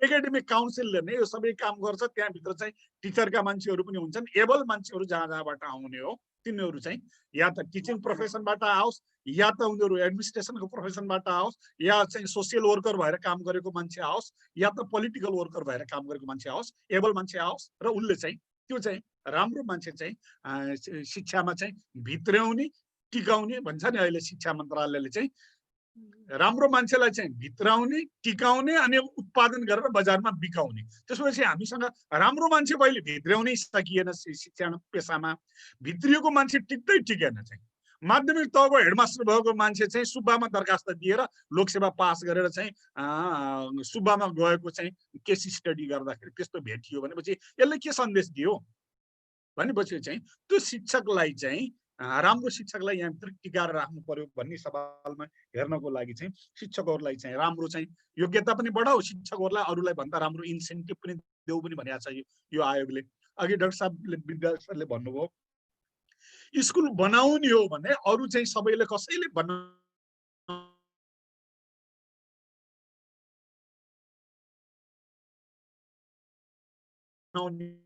कुरा भन्दा पनि क्याम्पस चाहिँ हो बनाउने उसैले हो। अहिले हामीले जसलाई नमुना विद्यालय भनेका छौँ, मैले म त चाहिँ धेरै जसो म अहिले चितवनमा बस्छु, धेरै जसो मेरो काम के हुन्छ म चाहिँ स्थानीय तहमा चाहिँ ऐन नियम बनाउने बेलामा, स्थानीय पाठ्यक्रम बनाउने ठाउँमा, टिचर्स ट्रेनिङ गर्ने ठाउँमा, स्कुल अब्जर्भेसन गर्ने ठाउँमा, स्कुलहरूमा जान्छु। त्यो मैले त्यहाँ ग्रासरुटका मान्छेहरूले के भन्छन् भन्दा ग्रासरुटका मान्छेहरूले चाहिँ काठमाडौँ बसेर ठुला कुरा गर्ने मान्छेहरूले चाहिँ स्कुल बनाउँदैनन्, स्कुल हामीले बनाउने हो। तिनले बनाउने भए त अस्ति नै पनि मैले भनेको थिएँ 640वटा चाहिँ सरकारी स्कुल भएका ठाउँमा के अरे प्राइभेट स्कुल भएका ठाउँ जम्मा 90वटा पब्लिक स्कुल छन् काठमाडौँमा, 90 र 640। त्यसो भने विद्यार्थी संख्या हेर्ने हो भने चाहिँ अझ चाहिँ 20 र 80को चाहिँ पर्सेन्टमा आइसक्यो। 80% चाहिँ प्राइभेट स्कुलमा गएको छ, 20% चाहिँ पब्लिक एजुकेसन सिस्टमभित्र छ। अब युनिभर्सिटीतिरको हालत त्यस्तै छ। जम्मै देशैभरिलाई सिकाउने मान्छे त्यहाँ काठमाडौँमा छन्, त्यसमा तिनले सिकाएको कुराले चाहिँ हुँदैन सर, हामीले अब हाम्रो कुरा गर्ने हो भन्छन् यहाँ तलका मान्छेहरूले। त्यसकारण चाहिँ अब यसले भन्यो के भन्यो भन्दा त्यसो भए शिक्षा बनाउने हो भने कसले बनाउने हो भन्दा स्थानीय तहले बनाउने हो। अनुसूचीले पनि त्यही भन्यो, उहाँहरूले पनि त्यही भन्नुभएको छ। उहाँहरूले चाहिँ विमल सरहरूले भन्नुभएको पनि उहाँहरूले पनि भन्नुभएको त्यही छ। अब यहाँ प्रश्न कहाँनिर उठेको छ भन्दा यो लागू गर्ने सवालमा के समस्या होला त भन्दा अस्ति त 13 जनामा चाहिँ 25 जना मध्ये 1 जना चाहिँ स्वर्गारोहण भइसक्नु भएको छ, पूर्व मन्त्री चाहिँ डीआर धनीराम। अरू 24 जना मध्ये चाहिँ अब 13 जनाले चाहिँ बहुमतले चाहिँ आजभोलि चाहिँ अब दलहरूमा चाहिँ अल्पमत र बहुमत भने जस्तै आयोगमा पनि यो प्रतिवेदन सार्वजनिक गर्नेमा त बहुमत र अल्पमत आइसक्यो कि। अब बहुमतको खेल चाहिँ यहाँ पनि भयो। 13 जनाले चाहिँ प्रस्तुत गर्नुभयो, 11 जना चाहिँ हुनुहुन्न। अब उहाँहरूले चाहिँ यो प्रस्तुत गरेकोलाई मैले सकारात्मक यसको यो नकारात्मक कुराहरू मात्रै चाहिँ मल्टिप्लाई गर्यो भने त्यसको मल्टिप्लाई इफेक्ट के हुन्छ भन्दा नकारात्मक गुण्यो भने नकारात्मक नै आउने हो। त्यसकारण चाहिँ किन नकारात्मक टिप्पणी गरौँ। यसको राम्रो कुरा के भयो भन्दा अब यो नै हल्ला नै भइसकेपछि चाहिँ आयोगमा के भयो भनेपछि त कमसेकम संसदमा पनि प्रश्न उठ्ला, एक दिन त संसद बस्ला। किन चाहिँ यो ओपन सेक्रेट जस्तै दियो पनि यो प्रतिवेदन चाहिँ अहिले आयो, अहिले बडा नयाँ कुरा थाहा पाइयो भनेर चाहिँ मैले त जहिले सार्वजनिक भयो उहिले जहिले बुझाउनु भयो उहाँहरूले उसको भोलिपल्ट पढे आयो यो, अथवा नबुझाउँदै पनि यसका ड्राफ्टहरू नै पढे आयो। त्यसकारण हामीहरूलाई त यो त उहिल्यै थाहा भएको कुरा हो। थाहा नभएका मान्छेहरूलाई पनि वेबसाइटमा आइ नै सकेको थियो पिडिएफहरू, पहिल्यै चाहिँ यो ओपन सेक्रेट नै थियो। डाक्टर विद्याहरूले त जे ड्राफ्ट गर्नुभयो त्यो त सेयर गरौँ न भनेर चाहिँ उति बेलै पनि हामीले चाहिँ कतिपय चाहिँ सरसँग मागेर ऐनका ड्राफ्टहरू पनि हामीसँग त उपलब्ध नै हुन्थे, हाम्रो पहुँचमा त थियो। अब अहिले ऐन बन्ने बेला पनि यो लागू चाहिँ हुने सवालमा यसले चाहिँ ऐन बन्नको लागि संसदमा छलफल हुनको लागि कि दबाब सिर्जना गर्छ। यस मानेमा चाहिँ यो 13 जना जसले चाहिँ यो चाहिँ जोखिम उठाउनु भएको भए पनि जोखिम नउठाउनु भएको भए पनि जस उछिनेर जस लिन खोज्नु भएको भए नि जे गर्नुभयो म राम्रो नै मान्छु, उहाँलाई धन्यवाद दिन चाहन्छु। त्यो शिक्षक संगठन ट्रेड युनियनका नेताहरू चाहिँ यसमा चाहिँ यो प्रतिवेदनमा राम्रोसँग टिकुन उनीहरूले फेरि भन्ने बेलामा चाहिँ गर्ने भन्ने स्थानीय तहलाई अधिकार दिन हुन्न भन्ने, हामी सङ्घीय सरकारबाटै चल्न चाहन्छौँ भन्ने कि मेरो चाहिँ त्यहाँ पनि के थियो भन्दा यदि सङ्घीय सरकारबाटै सबै चल्न चाहने हो भने हामीले हिजै के भन्नु पर्थ्यो भन्दा माध्यमिक तहसम्मको शिक्षा सङ्घीय सरकारकै मातहतमा राख्ने हामीले भन्न पनि सकिन्थ्यो हिजो हैन। त्यही ढङ्गको लडाइँ लडेर यो यसमा हाम्रो असहमति छ भन्दै हिजोदेखि त भन्न आएको भए हुन्थ्यो। हामीले जब त्यसो गर्न सकेनौँ भने अहिले संविधानभित्र जे छ त्योभन्दा बाहिर गएर छलफल गर्नुको चाहिँ त्यति धेरै अर्थ रहेन। अब चाहिँ ट्रेड युनियनहरूले शिक्षक सङ्गठनहरूले पनि चाहिँ ठिक छ, शिक्षकहरूको सेवा शर्त सुविधा चाहिँ सङ्घीय सरकारले तोकेको मापदण्डभन्दा कम नहुने गरी हैन, बाँकी चाहिँ स्थानीय सरकारबाट सञ्चालन हुने कुरा किन नकार्नुपर्छ र भन्ने चाहिँ लाग्छ मलाई। उहाँहरूले पनि यसलाई स्वीकार्नुपर्छ, त्यसका आधारमा ऐन बन्ने कुरा। र अब बाँकी र एउटा कुरा जे चर्चामा आएको छ त्यो कुरा चाहिँ विमल सरले पनि भन्नु भएन, विद्या सरले पनि भन्नु भएन। जसले प्रकाशन गरे उनीहरूले चाहिँ लोगो र चाहिँ जुन सरकारको चाहिँ छाप प्रयोग गरे त्यो चाहिँ अनाधिकार गरे भन्ने ढङ्गले कुरा आएको। र यदि यस्तो प्राविधिक त्रुटि भएको छ भने यसलाई चाहिँ संवादबाट चाहिँ टुङ्ग्याउँ, यस कारबाहीको दिशामा नजाउँ भनेर चाहिँ यो प्रकाशन गर्ने चाहिँ अब एनसी नेपाल ग्लोबल एक्सनले पनि उहाँहरूले भनेको पनि सुन्यो। मेरो विचारमा छ भने यो चाहिँ त्यो लोगो चाहिँ प्रकाशित नगरिकन अनौपचारिक ढङ्गबाट यसरी सरकारको चाहिँ मन्त्री सचिवहरू चाहिँ उपस्थित नभइकन उभएको ठाउँमा लोगो र चाहिँ छाप प्रयोग गर्ने कुरा चाहिँ सम्भवतः चाहिँ कानुनी हिसाबले हेर्ने हो भने चाहिँ त्रुटि भएको होला, हुन पनि सक्छ। अब यो कानुनको चाहिँ केस पर्यो कानुनी सवालमा, तर विवेकको ढङ्गले हेर्ने हो भने जवाफदेहिताको हिसाबले हेर्ने भने सरकारले जवाफदेहिता चाहिँ पुरा गर्न नगरेको हैन, यसलाई पारदर्शिता नल्याएको र यसलाई छलफलमा नल्याए सरकारले नकार्न सक्थ्यो। यसलाई इन्डियामै सरकार यस्तै प्रतिवेदन दिइसकेपछि त्यसलाई चाहिँ फेरि छोटकरीमा चाहिँ एकदम वस्तुगत बनाएर लागू गर्ने गरी चाहिँ सुझाव देऊ न भनेर अर्को कार्यदल बनाएर अनि त्यसले चाहिँ अर्को एउटा संश्लेषित एउटा चाहिँ साथ दिएर त्यसका आधारमा ऐन बनाएको एउटा अनुभव छ। यसैका आधारमा पनि एउटा चाहिँ अर्को छुट्टै चाहिँ कार्यदल बनाएर यहाँ भित्रका हेरेर तत्काल अहिले हामीले चाहिँ ऐनमा राख्न सक्ने के हुन्छ त भन्दा एउटा चाहिँ वर्किङ टिम बनाएर पनि जान सक्थ्यो। तर यसलाई चाहिँ सरकारले चाहिँ स्वीकार्दै नस्वीकार्ने कुरा कि रिजेक्ट नै भन्नु पर्थ्यो, यसलाई खारेज गरिदिए भन्नु पर्थ्यो हैन। यसलाई चाहिँ यो चाहिँ लगेर चाहिँ त्यत्तिकै चाहिँ झुन्ड्याएर राख्नु मैले अब यही रोक्छु। अब मैले एक मिनटमा म एउटा के टुङ्ग्याउँछु भन्दा दस्तावेजको हिसाबले हेर्ने हो भने 61 सालमा यो 1314 पेजको चाहिँ एउटा यो चाहिँ नेपालका 61 सालभन्दा पहिलेका जम्मै आयोगका प्रतिवेदनहरू ऐनहरू नियमहरू यो एउटा भाग 1 हो। यस्तै अर्को भाग 2 छ।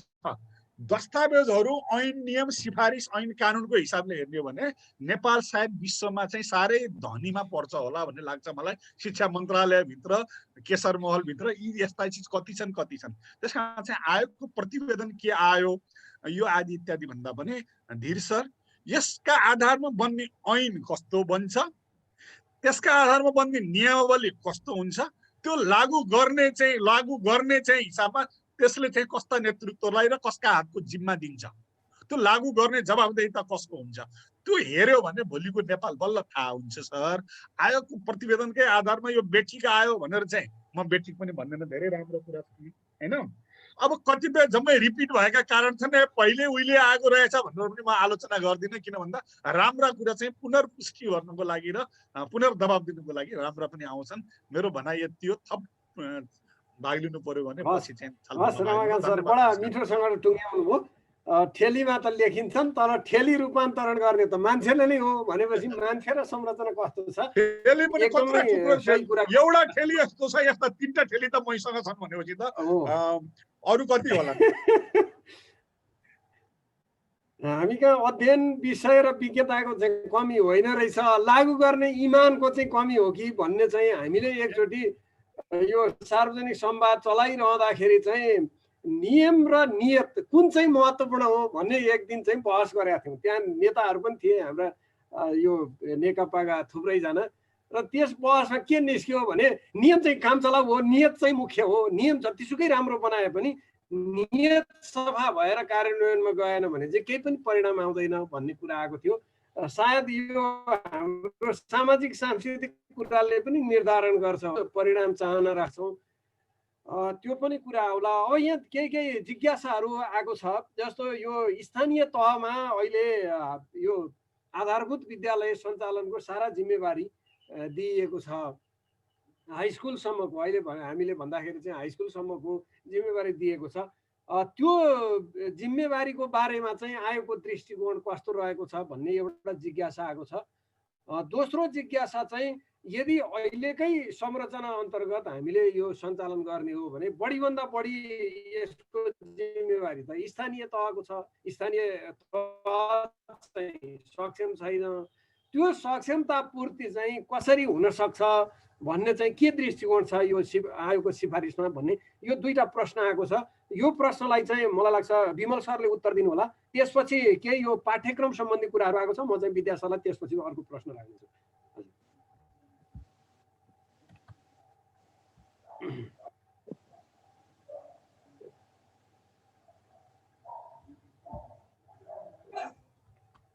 विमल सरले बुझ्नुभयो कि भएन पनि? ए हस्, मैले बुझेँ हजुर। यो मेरो अहिले भर्खरै मात्र अनम्युट भयो हुनाले। हस्, एकदम महत्त्वपूर्ण प्रश्न र यसमा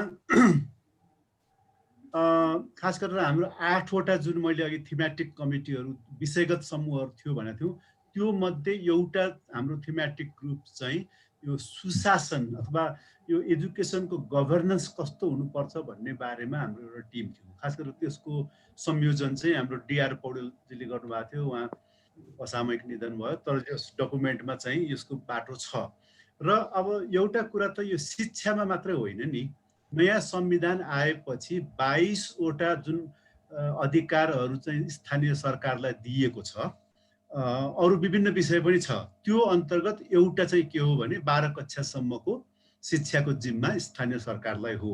त्यसले गर्दाखेरि अब यो नयाँ किसिमबाट संविधानमा प्रावधान रूपमा आएको हुनाले आयोगको तर्फबाट चाहिँ जुन पहिलो कुरा यो 12 कक्षासम्म स्थानीय सरकारलाई दिएको कुरालाई हामीले सकारात्मक ढङ्गले लिएको छौँ। नम्बर 1, किन विश्वको परिवेशलाई हेर्दाखेरि पनि जहाँ प्राथमिकदेखि लिएर माध्यमिक तहसम्मको शिक्षा चाहिँ अधिकांश मुलुकहरूमा इभेन हाम्रो जस्तो फेडरल नभएको, सङ्घीय नभएको ठाउँमा पनि डिसेन्ट्रलाइज गरेर स्थानीय सरकारलाई नै दिएको हुनाले त्यो एकदम सान्दर्भिक छ। नम्बर 1। नम्बर 2 कुरा, स्थानीय सरकारको क्षमता विकास गर्दै लैजानु पर्ने कुरा डेफिनेटली महत्त्वपूर्ण कुरा हो। दुईटै, एउटा त तपाईँको नीतिगत रूपमा जुन स्थानीय सरकारले पनि सङ्घीय र जुन प्रदेशसँग छलफल गर्दै एउटा स्थानीय रूपमा पनि ऐन बनाउन सकिन्छ। जस्तो अहिले पनि हामीले हेऱ्यौँ भने थुप्रै स्थानीय सरकारहरूले हुन चाहिँ अब त्यहाँ अधिकांश कपी एन्ड पेस्ट जस्तो नै भएको छ, तैपनि स्थानीय सरकारहरूले इभेन ऐन बनाएर जान सक्छ। तर ऐन मात्र बनाएर त पुगेन। शिक्षा मन्त्रालयले केन्द्रीकृत रूपमा जुन एउटा म्यानेज गरेको थियो, अब त्यो म्यानेजमेन्ट क्यापासिटी, गभर्नेन्स क्यापासिटी चाहिँ स्थानीय रूपमा बनाउनुपर्छ भन्ने कुरा आयोगको उसमा आएको छ। र मैले एउटा प्रश्न नआए तापनि यहाँनिर एउटा कुरा थप्छु। त्यो के हो भने यो आयोगको प्रतिवेदनमा जोडसँग दिएको एउटा कुरा के छ भने यो टिचिङ प्रोफेसन, शिक्षण पेसाकोलाई एउटा मर्यादित बनाउनु पर्छ समाजमा। त्यसमा राज्यको भूमिका, विभिन्न तहको सरकारको भूमिकाहरूको कुराहरू छ। अघि रमाकान्त सरले ठ्याक्क छुनु भएको थियो, म त्यसलाई अलिकति एलाबोरेट गर्छु। त्यो के हो भने जस्तो हाम्रो नेपालको सरकारी कर्मचारीहरूको क्षमता विकासको लागि हाम्रो स्टाफ कलेज छ नि है। स्टाफ कलेजले त्यहाँ चाहिँ एउटा अलि स्वायत्त संस्थाको रूपमा त्यसले ट्रेनिङहरू डिजाइन गर्ने, ट्रेनिङहरू गर्ने, लोकसेवा पास भएदेखिको सचिव हुन्जेलसम्म होइन, मुख्य सचिव नहुन्जेलसम्म विभिन्न तहको जुन मोड्युलहरू बनाइरहन्छ, परिमार्जन गर्छ। सेना र प्रहरीको पनि ट्रेनिङ एकाडेमी छ भने टिचरहरूको लागि पनि प्रोफेसनल विकासको लागि टिचर्स एकाडेमीको कुरा चाहिँ हामीले त्यहाँ प्रस्तुत गरेका छौँ। र त्यो टिचर्स एकाडेमी चाहिँ 7वटा प्रदेशमा प्रदेश सरकार अन्तर्गत टिचर्स एकाडेमीहरू हुनुपर्ने। यसरी चाहिँ यो शिक्षण भने त्यो 2-4 दिनको ट्रेनिङ 10-12 दिनको कुरा त्यो किसिमले हुँदैन है। अनि अर्को कुरा अघि नै पनि प्रसङ्ग निस्किएको थियो बिएड एमएड को कुराहरूमा।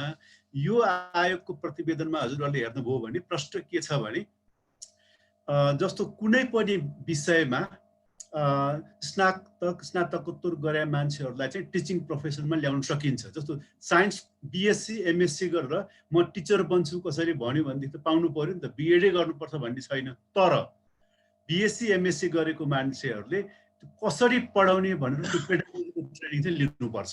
हो त्यो एकाडेमीहरूले चाहिँ त्यस्तो ट्रेनिङको व्यवस्था गर्न सक्छ। इन्जिनियरिङमा चाहिँ मास्टर डिग्री गरेर मान्छेले म अब टिचर बन्छु भन्यो भनेदेखि उसले आफ्नो विषयलाई सुहाउँदो खालको पढ्न पाउनु पर्यो। अथवा इङ्ग्लिस लिटरेचरमा मास्टर गरेर म इङ्ग्लिस टिचर बन्छु भन्न पाउनु पर्यो। तह बिएड छैन भनेर त पाउनु भएन। यसले गर्दा यो टिचर्स एकाडेमीको कुरा पनि एउटा महत्त्वपूर्ण रूपमा आएको छ र यो स्थानीय सरकार र प्रदेश सरकारको चाहिँ उसको जिम्मेवारी अनुसारको संस्थागत विकास गर्दै जाने कुराको मार्ग निर्देशन गरेका छ, एक्टिभिटी लेभलमा नगए तापनि। म यहाँनिर चुप लागेँ बस।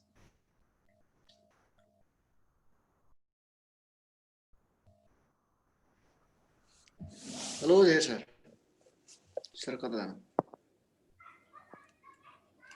हजुर धेर सर मैले सकेँ।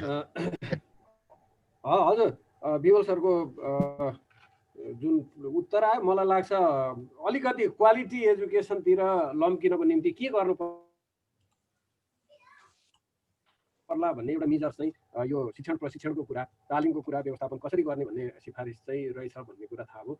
अब एउटा अर्को जिज्ञासा आएको छ यहाँ, यो मेडिकल शिक्षा जस्तो कुराहरू, अब यो स्वास्थ्य र शिक्षा चाहिँ खास गरिकन राज्यको पकडभन्दा बजारको पकडमा गएको छ र यो शैक्षिक गतिविधि पनि त्यही ढङ्गले अगाडि बढेको देखिन्छ।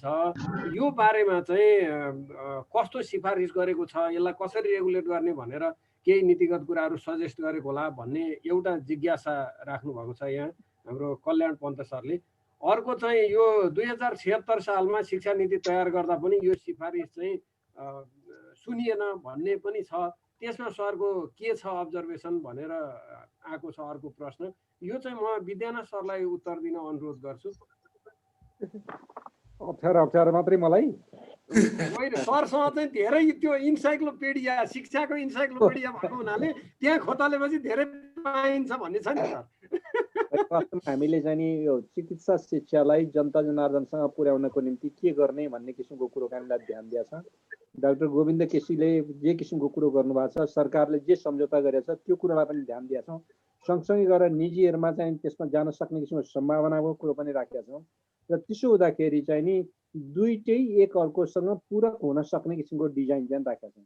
र हामी केमा स्पष्ट छौँ भने उच्च शिक्षा चाहिँ नि प्राइभेटमा जान सक्ने सम्भावना पनि छ। प्राइभेटमा गयो भनेर भन्दाखेरि पनि त्यस्तो बेलामा यो जनता जनार्दनको गरिबभन्दा गरिब केटाकेटीहरूलाई त्यहाँ प्रवेश दिने किसिमको तरिका के गर्ने भन्ने किसिमको कुरो पनि हामीले उल्लेख गरेका छौँ। त्यसैले बाटोहरू विभिन्न छ। अब म के आशा गर्दिनँ भनेर भन्दाखेरि हामीले भनेकै कुराकानी एकदमै ठिक हो, यो म आशा गर्दिनँ, जो विमलजीले अघि नै पनि भनिसक्नु भएको छ। अब रमाकान्तजीले एकदम स्पष्टसँग भन्नुभएको छ। त्यसैले म के आशा गर्छु भनेर भन्दाखेरि हाम्रा विचारहरूलाई बजारमा ल्याउँ, त्यसपछि बजारका विचारहरू पनि ल्याउँ। यी दुईटा कुरालाई यथार्थ, अघि रमाकान्तजीले एकदमै गोप्य कुराकानी भन्नुभयो, किनभने प्रधानमन्त्रीजीले जुन कुरो भन्नुभयो हामीलाई चारैतिरबाट दबाब छ, त्यो दबाब भनेर भनेको प्राइभेटबाट हुन सक्ने दबाब हो। प्राइभेट स्कुल तहमा पनि छ, कलेज तहमा पनि छ, विश्वविद्यालय तहमा पनि हुन सक्छ।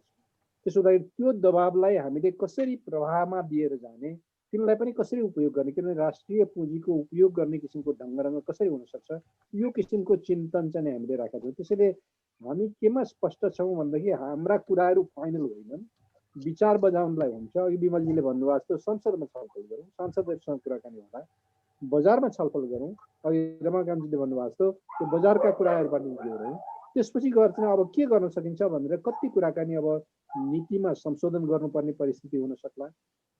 जस्तो 10 कक्षाको जाँच हामीले एससीको भनेर ल्याएको थियौँ, अब 10 क्लासको जाँचको ढङ्गले ल्यायौँ।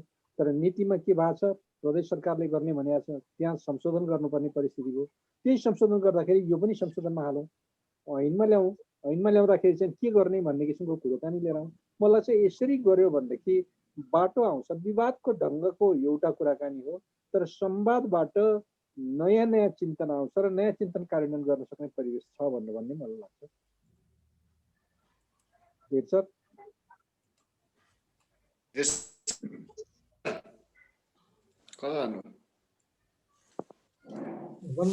यहाँ केही अर्को क्वेरिजहरू आएको छ। The report should have been publish 2 years before but the government doesn't want to firmly till now.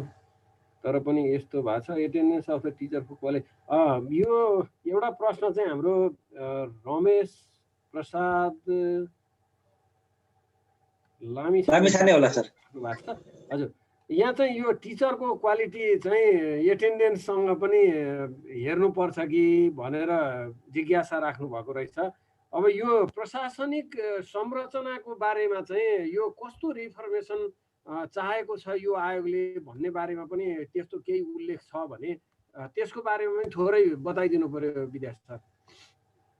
अहिलेको जुन संयन्त्र छ यो शिक्षाको अनुगमन को जुन संयन्त्र छ, प्रशासनिक एकाइहरू छन्, त्यो बारेमा पनि केही परिवर्तन चाहेको छ भन्ने जिज्ञासा यसले। हामीले अनुगमनको निम्ति के कुराकानी राखेका छौँ भने प्रधानाध्यापक रमाकान्त सरले भन्नुभएको जस्तो प्रधानाध्यापकको जिम्मामा शैक्षणिक कुराकानी रहन्छ। भनेपछि उसले हेर्ने शैक्षणिक अनुगमनको कुराकानी हो। प्रशासनिक अनुगमनको निम्ति चाहिँ नि स्थानीय सरकार रहन्छ, भने त्यो रेगुलेटरी गभर्नेन्सको हिसाबबाट भने। र व्यवस्थापन समिति छ जसले चाहिँ के गर्छ भने व्यवस्थापकीय ढङ्गबाट के शिक्षकलाई सघाउन सक्छ भन्ने किसिमको कुराकानी गरेका छौँ। त्यसो हुँदाखेरि तिनटै बाटाहरू हामीले खोल्या छौँ, जसले गर्दाखेरि अब एक अर्कोको ओभरल्याप हुने जुन सम्भावना थियो नि, व्यवस्थापन समितिले चाहिँ त्यसलाई अनुगमन गर्ने अथवा चाहिँ यो स्थानीय सरकारले गर्ने कसको भन्ने किसिमको कुरोमा हामीले स्पष्टसँग बाटो छुट्याइदिएको छ। त्यसैले मलाई के लाग्छ भन्दाखेरि त्यसलाई संवाद गर्यो भनेदेखि कति पालिकाले गर्न सक्ला, कति विद्यालयको व्यवस्थापन समितिले गर्न सक्ला, कति चाहिँ प्रधानाध्यापकले गर्न सक्नु होला। अब त्यसलाई संवादमा लग्यौँ भनेदेखि प्रशासनिक वा अनुगमन र मूल्याङ्कनको कुराकानी हामीले सुरु गरेका छौँ। अर्को पनि सम्भावनाको कुरो राखेका छौँ, त्यो चाहिँ के हो भने प्रविधि मार्फत अनुगमन मूल्याङ्कन गर्ने किसिमको कुरोलाई पनि हामीले नकारेका छैनौँ। किनभने त्यस्तो अभ्यासहरू भइरहेछ। जस्तो अहिले यहाँले हेर्नुभयो भने स्याङ्जाको खोला गाउँपालिकाले त्यो प्रक्रिया अप्नाइरहेछ। पालिकामै बसेर शिक्षकहरूले कहाँ क्लास लिइरहेछ, कहाँ क्लास लिइरहेको छैन भनेर भन्ने किसिमको कुराकानी गरिरहेछ भने यो प्रक्रिया सराहनीय प्रयास हो। यस्ता खास किसिमका कुराहरू पनि त्यो प्रशासनिक कुराहरूमा हामीले लगेर जोडेका छौँ। हामीले आफ्नो बलबुताले भ्याएसम्मका कुराहरू त्यसमा राख्न खोजेका छौँ। अब के आउँछ भन्दा त्यसलाई अघि तपाईँले भन्नुभएको जस्तो नियतले शासन गर्ने कि नीतिले शासन गर्ने।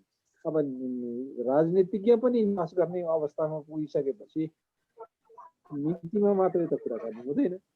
त्यसपछि नियत सुधार्न के गर्ने भन्ने किसिमको बाटो पनि हामीले खोजेका छौँ। नियत सुधार्नको निम्ति हाम्रो बाटो के हो भने संवाद, राम्रा अभ्यासहरूको सङ्कलन, एक अर्कोसँग सिक्ने सिकाउने किसिमको प्रक्रिया, त्यो निजीमा होला, सरकारीमा होला, व्यावसायिकमा होला वा धार्मिकमा होला, धार्मिक परम्परागत आदि इत्यादि शिक्षामा होला, त्यो किसिमको प्रक्रिया चाहिँ हामीले राखेका छौँ। त्यसै हामीले सकेसम्म बल गरेका छौँ, जसले गर्दाखेरि चाहिँ नि हाम्रा संस्कृति, हाम्रा धरोहर, हाम्रा ज्ञान कुरा पनि जोडौँ, आधुनिक कुरा पनि जोडौँ, त्यसलाई अनुगमन गर्ने किसिमको प्राविधिक बाटो पनि ल्याउँ, माने अहिले प्रविधिजन्य बाटो पनि ल्याउँ, परम्पराजन्य तरिका पनि ल्याउँ, संरचनाजन्य बाटो पनि ल्याउँ र त्यसपछि लिएर जाउँ भनेर भन्ने चाहिँ। अब यहाँ सरसर्ती मसँग यहाँ प्राप्त भएका च्याट बक्स प्रश्नहरू सकिएका छन्। केही थप साथीहरूको छ भने अझै जिज्ञासा राख्न सक्नुहुन्छ। हामी 2-4 मिनट अरू टाइम थप्न सक्छौँ। मेरो एउटा आफ्नो जिज्ञासा विमल सरलाई के भने यो अहिले हामीले जुन स्थानीय तहमा अधिकार दिएका छौँ त्यसले एउटा स्थानीय तहको नीति नियम विनियमहरू अर्को स्थानीय तहसँग भिन्न हुने, अर्को स्थानीय तहको अर्को स्थानीय तहसँग भिन्न हुने, त्यसले एउटा कम्प्लिकेसन सिर्जना गरेको छ कि छैन? यसले शिक्षाको गुणस्तरमा भोलि गएर यो विश्वस्तरीय शिक्षाको कुरा पनि आउँछ। ग्लोबलाइज भएको छ हाम्रो सोसाइटी, अहिले सारा संसार जोडिएको छ सञ्चार संयन्त्र मार्फत भने भोलि एक ठाउँको जनशक्ति अर्को ठाउँमा कम्पेटेबल नहुने अथवा चाहिँ शैक्षिक स्तरमा असाध्यै धेरै उतार चढाव हुने अवस्था त आउँदैन भन्ने एउटा जिज्ञासा। दोस्रो जिज्ञासा चाहिँ स्थानीय पाठ्यक्रम पनि अब समावेश गरेर तिमीहरूले पढाउन सक्छौ भनेर अहिले चाहिँ यो प्र्याक्टिसमा आउन थालेको छ। त्यसो गर्दाखेरि चाहिँ स्थानीय चाडपर्व, स्थानीय संरचना, स्थानीय प्रविधि आदि इत्यादिका कुराहरू राखेर पाठ्य पुस्तकहरू तयार गर्ने, त्यसलाई चाहिँ यो शिक्षणको मूलधारमा ल्याउने कामहरू पनि सुरु भएको छ। यो दुईटा कुरालाई चाहिँ हामी अब कसरी हेर्नुपर्छ? एउटा यो प्रतिवेदन भन्दा पनि एउटा अभियानसँग सम्बन्धित शैक्षिक यो गतिविधिहरूसँग सरोकार राख्ने मान्छेको हिसाबले हामीले यसलाई कसरी हेर्नुपर्छ होला भन्ने चाहिँ म विमल सरबाट थोरै यसको उत्तर चाहन्छु। हस्, एकदम धन्यवाद हजुरलाई। एकदमै सान्दर्भिक कुरा हो। यसमा हाम्रो आयोगमा पनि छलफल धेरै नै भएको थियो र यही प्रतिवेदनमा पनि खास गरेर यसले लिनुपर्ने बाटो, मार्गनिर्देशनसम्म चाहिँ यसमा स्पष्ट छ। अब हजुरले भर्खर राख्नु भएको कुरामा चाहिँ के प्र्याक्टिकल कुरा नै आएको हुनाले यसमा आयोगको प्रतिवेदनमा नै आयोगको स्पिरिट अनुसार म अलिकति मेरो आफ्नो व्याख्या पनि राख्छु।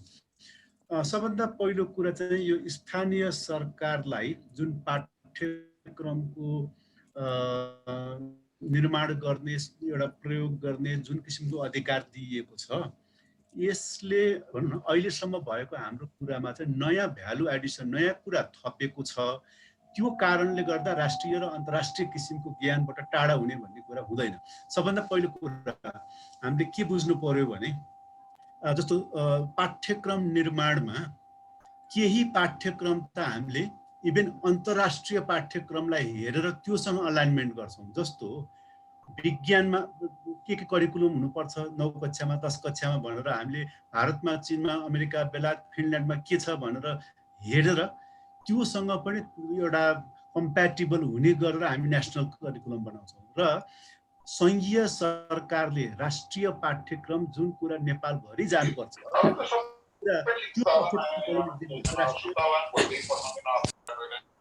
त्यो पाठ्यक्रम निर्माण गर्ने क्रम त संविधानले पनि दिएको र त्यो सङ्घीय सरकारकै रहन्छ। र अब एउटा कुरा त्यो हो भने मतलब नेपालको सबै स्कुलहरूले यो विषयहरू चाहिँ राष्ट्रिय पाठ्यक्रमलाई फलो गर्नुपर्छ भन्ने त छँदैछ। दोस्रो चाहिँ प्रदेश सरकारले पनि आफ्नो प्रदेशको सन्दर्भलाई हेरेर निश्चित पाठ्यक्रम राख्न सक्ने र त्यही अनुसार स्थानीय सरकारले पनि राख्न सक्ने भनिएको हो। जस्तो स्थानीय सरकारले अर्कै विज्ञान पढाउने, स्थानीय सरकारले अर्को त्यो खालको व्यवस्थामा अहिले गएको पनि होइन र सायद कसैले त्यसरी बुझ्या हो भनेदेखि त्यो बुझाइ ठिक होइन। नीतिले पनि त्यतिर लैजाँदैन, अन्तर्राष्ट्रिय अभ्यासले पनि त्यतिर लैजाँदैन। त्यसले गर्दाखेरि यसले बरु हिजोसम्म ग्याप भएको कुरा चाहिँ के थियो त भन्दाखेरि हामीले इतिहास पढ्यौँ, नेपालको इतिहास अथवा विश्वको इतिहास पढ्यो, आफ्नै स्थानीय इतिहास चाहिँ थाहा नहुने अवस्था थियो भनेदेखि जस्तो अहिले भर्खरै केही असल अभ्यासहरू भएको छ। जस्तो भक्तपुर नगरपालिकाले तपाईँको भक्तपुरको भूगोल, इतिहास र सम्पदा भनेर पाठ्यक्रम बनाएको छ, तर उसले अरू राष्ट्रिय पाठ्यक्रमलाई पढाउँदै विद्यार्थीहरूलाई खास कक्षाहरूमा चाहिँ उसले भक्तपुरको भूगोल, इतिहास र सम्पदा पढाउँछ। उहाँहरूले 9-10 कक्षामा चाहिँ जुजुधाउ पनि राख्नु भएको छ। जुजुधाउ पनि के त भन्दाखेरि खालि त्यो पाठ्यक्रममा राखे होइन कि 9-10 कक्षाको विद्यार्थीहरूलाई बनाउनु पनि सिकाउने गरेर प्र्याक्टिकल पनि जोड्नु भएको छ। त्यसले त झन् भ्यालु एड गर्यो नि। त्यसले गर्दाखेरि अब हामीले 753वटा स्थानीय सरकारहरूले त्यो जुन राष्ट्रिय पाठ्यक्रम भनेको कुरालाई पनि अगाडि बढिरहेका हुन्छन्। खास प्रदेशले केही कुराहरू आफ्नो परिवेशमा थप्यो त्यो पनि राखिरहेको हुन्छ र स्थानीय सरकारले पनि स्थानीय कुराले त्यसलाई जोड्छ। त्यसो भए यसले त झन् के हुने भयो भने चाहे इतिहास, चाहे भूगोल, चाहे जुनसुकै विषय होस्, स्थानीयदेखि विश्वसम्मको ज्ञानलाई चाहिँ एउटा जोड्ने खालको प्रक्रियामा हामी जाँदैछौँ। अब यो कुरा कसरी डेलिभर गर्ने भनेर अघि नै मैले जुन टिचरको कुरा गरेको छु, अब यो चाहिँ त्यो 7 प्रदेशमा टिचर एकाडेमीहरू राख्नुपर्ने एउटा कारण चाहिँ त्यो पनि हो। हामीले जस्तो भनौँ न, अब मुगु जिल्लामा पढ्ने स्टुडेन्टले विज्ञानको कुरा गर्नु पर्यो भनेदेखि अथवा चाहिँ म्याथमेटिक्स कुरा गर्नु पर्यो भने त अमेरिका, बेलायत, चाइनाको म्याथमेटिक्स सरहको त्यो उमेरमा सिक्नु पर्यो नि। त्यस्तै गरेर नेसनल रूपमा चाहिँ केही कुरा थाहा, नेपालको संविधानले के अधिकार दिएको छ, मौलिक अधिकार, त्यो चाहिँ फेरि 753वटाले जान्नु पर्यो। तर अब मुगुबडमा चाहिँ कस्तो किसिमको पर्यटन स्थलहरू छन्, त्यहाँ चाहिँ कस्तो विकास गर्न सकेला, कस्तो एउटा लाइभलीहुड सिस्टम गर्न सकेला, त्यो चाहिँ त्यसले गर्दाखेरि चाहिँ म चाहिँ के देख्छु भन्दाखेरि हाम्रो अब यो प्रक्रियाबाट आउने जनशक्ति स्थानीय रूपमा पनि ऊ नेता पनि हुन सक्ने, व्यापारी पनि हुन सक्ने, शिक्षक हुन सक्ने वा उद्यमी हुन सक्ने हुन्छ र उसले त्यो आफ्नो ठाउँलाई नेपालको अरू जिल्ला र विश्वसँग जोड्न सक्ने खालको झन् भएर जान्छ यो तरिकाबाट जाँदाखेरि। हस् विमल सर, अब म विद्यानाथ सरलाई एउटा प्रश्न यहाँ साथीहरूले पनि केही राख्नु भएको छ। एजुकेसन क्वालिटीको कुरा र स्थानीय सिपसँगको कुरा धेरै चाहिँ विद्यानाथ सरले यो स्थानीय सिप चाहिँ यो रिफ्लेक्ट भएन हाम्रो पाठ्यक्रमहरूमा भन्ने कुरा उठाउनु भएको छ र यो अहिलेको अवस्थामा यसलाई स्तरीकरण गरेर एउटा विश्वव्यापी गुणस्तरसँग पनि प्रतिस्पर्धा गर्न सक्ने त्यस्ता के मौलिक कुराहरू छन् जसले हाम्रो यो स्थानीय स्तरको नलेज चाहिँ हाम्रो पाठ्यक्रममा रिफ्लेक्ट गर्ने सम्भावना छ? एउटा प्रश्न। दोस्रो प्रश्न चाहिँ यहाँ 3-4वटा हाम्रो पूर्वीय दर्शनको क्षेत्र चाहिँ एजुकेसनमा इन्टरलिङ्क गर्नु पर्यो भन्ने कुरा पनि सिफारिसमा छ भन्ने विमल सरले राख्नुभएको थियो। मैले पनि त्यो सारांश पढ्दाखेरि यो रिपोर्टको सारांश पढ्दा त्यो पाएँ भन्दा यो दुईटालाई इन्टरलिङ्क गर्ने उपाय के हुनसक्छ, कसरी यो अगाडि जान सक्छ, यो केही भिजुअलाइज गरेको थियो आयोगले भने त्यो, नत्र भने सरको व्यक्तिगत तर्फबाट यो कुरा मैले यो प्रश्न राखेँ, त्यो जान्न चाहेछ। ठिक भन्नुभयो। मैले चाहिँ नि कसरी देखेको छु भन्दा नि एकपटक आरएनलाई हेरौँ, आरएनमा चाहिँ नि मान्छेले के पढ्दो रहेछ भनेर हेऱ्यो भने वेद पढ्दो रहेछ। मैले वेद पढ्दो रहेछ भनेर भने किनभने ऋग्वेदमा आरएनको जोड्ने, आरएनमा चाहिँ जुन फलाम र त्यसपछि गर्छ नि अर्को तामा दुईटालाई चाहिँ जोड्ने किसिमको कला केलाई केले जोड्छ भन्ने किसिमको कुरो पनि परिहाल्छ। यदि छान्दोग्य उपनिषद हेऱ्यो भने छान्दोग्य उपनिषदमा पनि त्यही कुराकानी बोकेर जाँदैछ। अथर्ववेद हेऱ्यो भने त्यसमा पनि जोड्दो रहेछ। भनेपछि त आरन त यति ठुलो सम्पत्ति रहेछ जो चाहिँ नि हाम्रा पुर्ख्यौली कुराहरूसँग लगेर जोड्दो रहेछ। दोस्रो ढङ्गले हेऱ्यो सामवेदलाई एकचोटि विश्लेषण गरेर हेऱ्यो भने सामवेदमा भएका गीतका लयहरू, तौर तरिकाहरू, त्यसलाई चाहिँ हाम्रो दलित साथीहरूले विशेष गरेर परिवार साथीहरूले संस्कृतिमा लगेर चाहिँ जोड्नु। उहाँलाई त्यहाँको प्रक्रिया थाहा नहोला तर ज्ञानको यति राम्रोसँगको कुरा रहेछ जो ज्ञानलाई उहाँहरूले जोड्नु भएको छ। मलाई लाग्छ त्यसरी खोज्ने किसिमको कलाको निम्ति हामीले के गर्न खोजेका छौँ, तिनीहरू चाहिँ स्थानीय ज्यासल हुन सक्छन्, स्थानीय वर्कसप हुन सक्छन्, त्यसपछि गर्छन् उनीहरू नै ती मान्छेहरू चाहिँ विज्ञ हुन सक्छन्। तेस्रो बाटो पनि के भनेका छौँ भनेदेखि त्यति जानेका मान्छेहरूलाई सर्टेन कोर्स दिइसकेपछि तिनीहरूलाई त्यो कोर्स वेब गरिदिएर अगाडि जाऊ भनेर भन्छ। त्यसैले एउटा बाटो चाहिँ सबले जसरी भन्नुभयो त्यो कुरोलाई जोड्न खोजेका छौँ भने पूर्वीय र पश्चिम जोड्नेमा अघि विमलजीले स्पष्टसँग भनिसक्नु भएको छ। तिनवटा हाम्रा दर्शन हुन्, उनले विद्यार्थीहरूले ती दर्शन थाहा पाउनुपर्छ, त्यसको प्रायोगिकताको कुरो पनि थाहा पाउनुपर्छ। उदाहरणको लागि भनौँ प्रकृति प्रमुख हो कि पुरुष प्रमुख हो, भाषाको त्यो भाषाको हिसाबले भनौँ, अथवा ऊर्जा प्रमुख हो कि पदार्थ प्रमुख हो, हाम्रा लडाइँ यी दुईटा कुराकानीमा छन्। तर सांख्य दर्शनले उत्तर के गरिदिँदो रहेछ भने त्यो लडाइँको विषयवस्तु होइन है, प्रकृति पनि उत्तिकै प्रमुख हो, अर्थात् चाहिँ पदार्थ पनि उत्तिकै प्रमुख हो, ऊर्जा पनि उत्तिकै प्रमुख हो। यही कुराकानी चाहिँ वेदसँग के अरे उसमा शैव दर्शनसँग लगेर चाहिँ गऱ्यो भने आगमहरूलाई विश्लेषण गर्दै हेऱ्यो भनेदेखि निगममा के छ, आगममा के छ भनेर जोड्न पायो भने त्यसले मजाको कुराकानी ल्याउँदो रहेछ। किनभने निगममा के हुँदो रहेछ भनेर भन्दाखेरि त्यसलाई जोड्न सक्ने निगममा बहुलता पनि छ, एक पनि छ। जस्तो अग्नि देवता पनि हो, पानी देवता पनि हो, वरुण पनि देवता हो, इन्द्र पनि देवता हो। सँगै गएर चाहिँ अथर्ववेदमा गएर चाहिँ हेर्नुभयो अग्नि भन्नुको माने वरुण हो, वरुण भन्नुको माने इन्द्र हो, इन्द्र भनेकै अग्नि हो।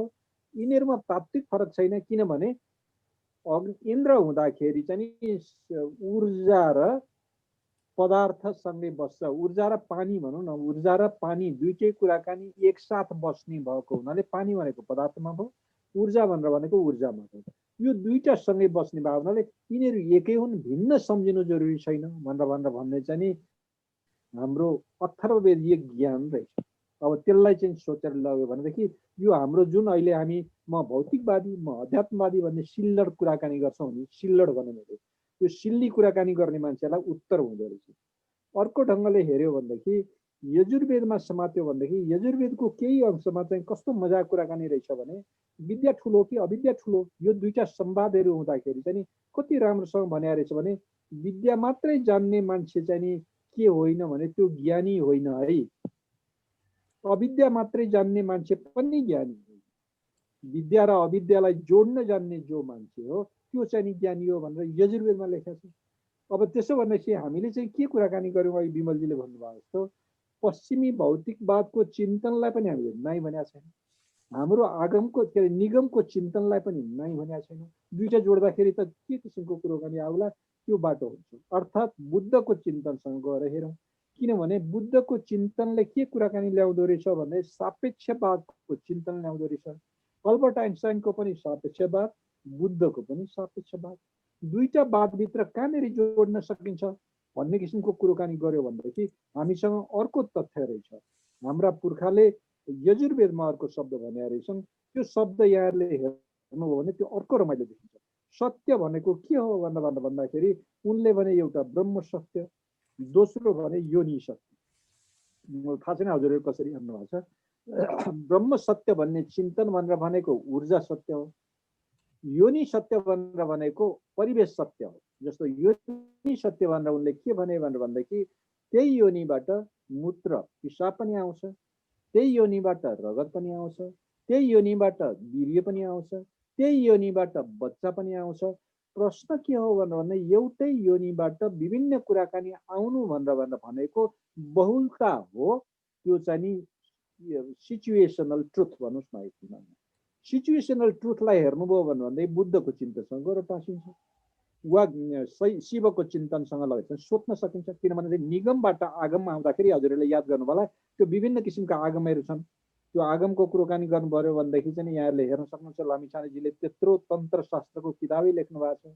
त्यो तन्त्रशास्त्रको कुराहरू चाहिँ हेर्नुभयो भने आगम र निगम जोड्न सक्ने किसिमको सम्भावना पनि रहेछ। त्यसैले म त कसरी देख्छु भने यदि साँच्चै मर्म बुझ्ने किसिमको मान्छेले त्यसलाई कार्यान्वयन गर्यो भने, अघि रमाकान्त सरले भन्नुभएको भाषालाई प्रयोग गरौँ, साँच्चै त्यो उपयुक्त मान्छे फेला पर्यो भने उनले त के गर्दो रहेछ भने वेद जोड्न सक्छ, बुद्धको त्रिपिटक र धम्मपद जोड्न सक्छ, वा मध्य मार्ग जसलाई चाहिँ बुद्धको मध्यान्दिनी को चिन्तनलाई चाहिँ बोल्न सक्छ। त्यसपछि गएर चाहिँ कपिलको दुईटै तत्त्वलाई भने पदार्थ र ऊर्जालाई दुईटैलाई सत्य मान्ने किसिमको चिन्तन बोक्न सक्छ। यी कुराहरूलाई सन्तुलनमा ल्याउन सक्ने किसिमको सम्भावना पर्याप्त मात्रामा छ। अब प्रश्न के आउँछ भने त्यति गहिराईमा बुझेको मान्छे लागू गर्न पुग्छ कि पुग्दैन, त्यसरी पढाउन सक्ने शिक्षकको तागत छ कि छैन, त्यो चाहिँ समस्या हो। त्यसको निम्ति अघि विमलजीले भन्नुभयो जस्तो यो जुन स्टाफ कलेजको स्टाइलले चाहिँ शिक्षकहरूको तयारी गर्ने जुन किसिमको डिजाइन छ त्यहाँबाट सम्भावना एउटा देख्छु भने, अर्को चाहिँ नि अघि रमाकान्तजीले भन्नुभयो जस्तो ननिदायका शिक्षक होस् अथवा चाहिँ माइक्रो टिचिङ 2020 का शिक्षक होस् अथवा चाहिँ नि म्याराथन के भन्छ त्यो यो प्रविधि मैत्री समाज होस् वा चाहिँ महिला शिक्षक समाज होस्, उहाँहरूले गरेको योगदानबाट बुझ्ने हो भने शिक्षकलाई त्यो मार्फत पनि एकदमै ठुला कुराकानी सानो भाषामा सजिलै पठाउन सकियो भने भोलि कार्यान्वयन गर्न सक्ने ठाउँ छ। त्यसमाथि पनि आयोगले के राखेको छ भनेदेखि भोलिका शिक्षक 10% थप तलब पाउने, एकदम जाँचबाट खारिएर आउने र 21औं शताब्दीको सिकाइलाई चाहिँ प्रमोट गर्ने किसिमका ढङ्गका हुन सक्छन् भनेर भन्ने दृष्टिकोणबाट गरे हुनाले मलाई लाग्छ सम्भावनाको नजिक होला भनेर भन्ने आशा गर्न सकिन्छ। सर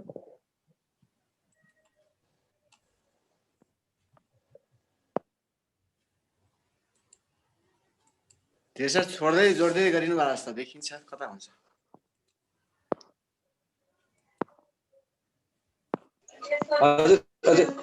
नेट चाहिँ एकदम धेरै डिस्टर्ब गर्यो। अब छिटो सिद्ध्याउ भने होला सायद यसले पनि जस्तो लाग्दैछ।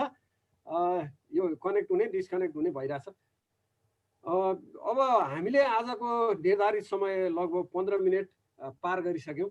त्यसैले पनि अब यो छलफल आज जे जति यहाँ विज्ञ सदस्यहरूले व्यक्त गर्नुभयो र साथीहरूका जे जस्ता जिज्ञासाहरू आए त्यसले हामीलाई एउटा बडो स्पष्ट के गरेको छ भने हामीलाई अहिले विद्यमान कानुन नियम अन्तर्गत गर्न सकिने, यदि नियतगत रूपमा हामीले इमान राखेर गर्ने हो भने धेरै काम गर्न सकिने संविधानले, अहिलेको कानुनले, अहिलेको व्यवस्थाले, अहिलेको संरचनाले पनि धेरै काम गर्न सकिन्छ भन्ने देखियो।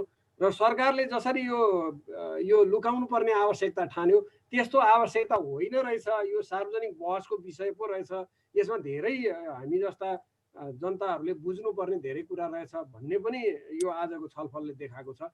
यस अर्थमा आजको यो छलफलमा जे जति सहभागीहरू उपस्थित हुनुभयो, स्रोत व्यक्तिको रूपमा यहाँ चाहिँ डाक्टर साहबले, विद्यानाथ कोइराला, विमल फुयाल सर, रमाकान्त सापकोटा सरले जे प्रस्तुत गर्नुभयो, हामी यो आयोजक समूहको तर्फबाट हार्दिक आभार व्यक्त गर्छौँ।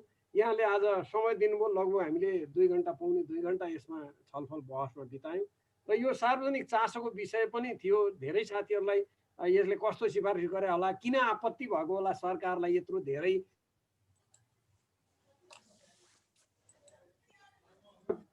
धेरै कुरा चाहिँ च्यालेन्ज रहेछ भन्ने पनि अनुभव भयो। मैले व्यक्तिगत रूपमा चाहिँ आजको यो कार्यक्रमबाट के अनुभव गरेँ भने जोसँग कम क्षमता छ त्योसँग बढी जिम्मेवारी छ, जोसँग बढी क्षमता छ त्योसँग कम जिम्मेवारी। यो अहिले चाहिँ जसरी यो व्यावसायिकरणको चापमा सरकार परेको छ, राजनीतिक क्षेत्र पनि त्यसले प्रभावित छ, शैक्षिक क्षेत्र पनि प्रभावित छ, स्वास्थ्यको क्षेत्र प्रभावित छ। यिनै प्रभावहरूको चापमा परेर सरकार तर्सेको हो कि भन्ने अनुभव पनि भयो। सायद यसलाई चिर्नको निम्ति तिमीलाई त्यत्रो आपत्ति केही हुँदैन है भनेर हामीले पनि बहस पैरवी गर्नुपर्ने, लेख्नुपर्ने, यस्ता फोरमहरूमा बोल्नुपर्ने आवश्यकता अलि धेरै रहेछ। जो साथीहरू स्कुलको शिक्षकको रूपमा काम गरिरहनु भएको छ अथवा विद्यालयहरू चलाइरहनु भएको छ, कलेजहरू चलाइरहनु भएको छ, उहाँहरूलाई पनि यत्रो धेरै आपत्ति मान्नुपर्ने अवस्था रहेनछ भन्ने विद्यानाथ सरको प्रस्तुतिबाट मैले बुझेँ। त्यसैले यो प्राइभेट शिक्षालाई सहकार्यको संस्कारबाट अगाडि बढाउने, विशुद्ध व्यापारिक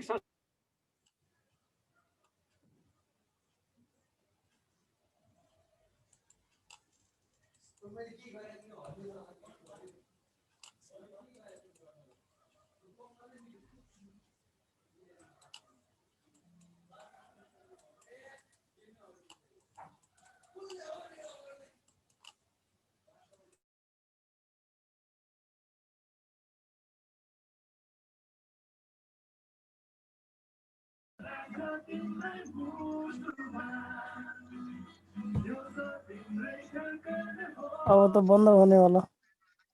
ल हुन्छ हुन्छ। पाइन्छ 0 आफूले एकैछिन बोल्न पाइयो, मैले बन्द गरेको छैन।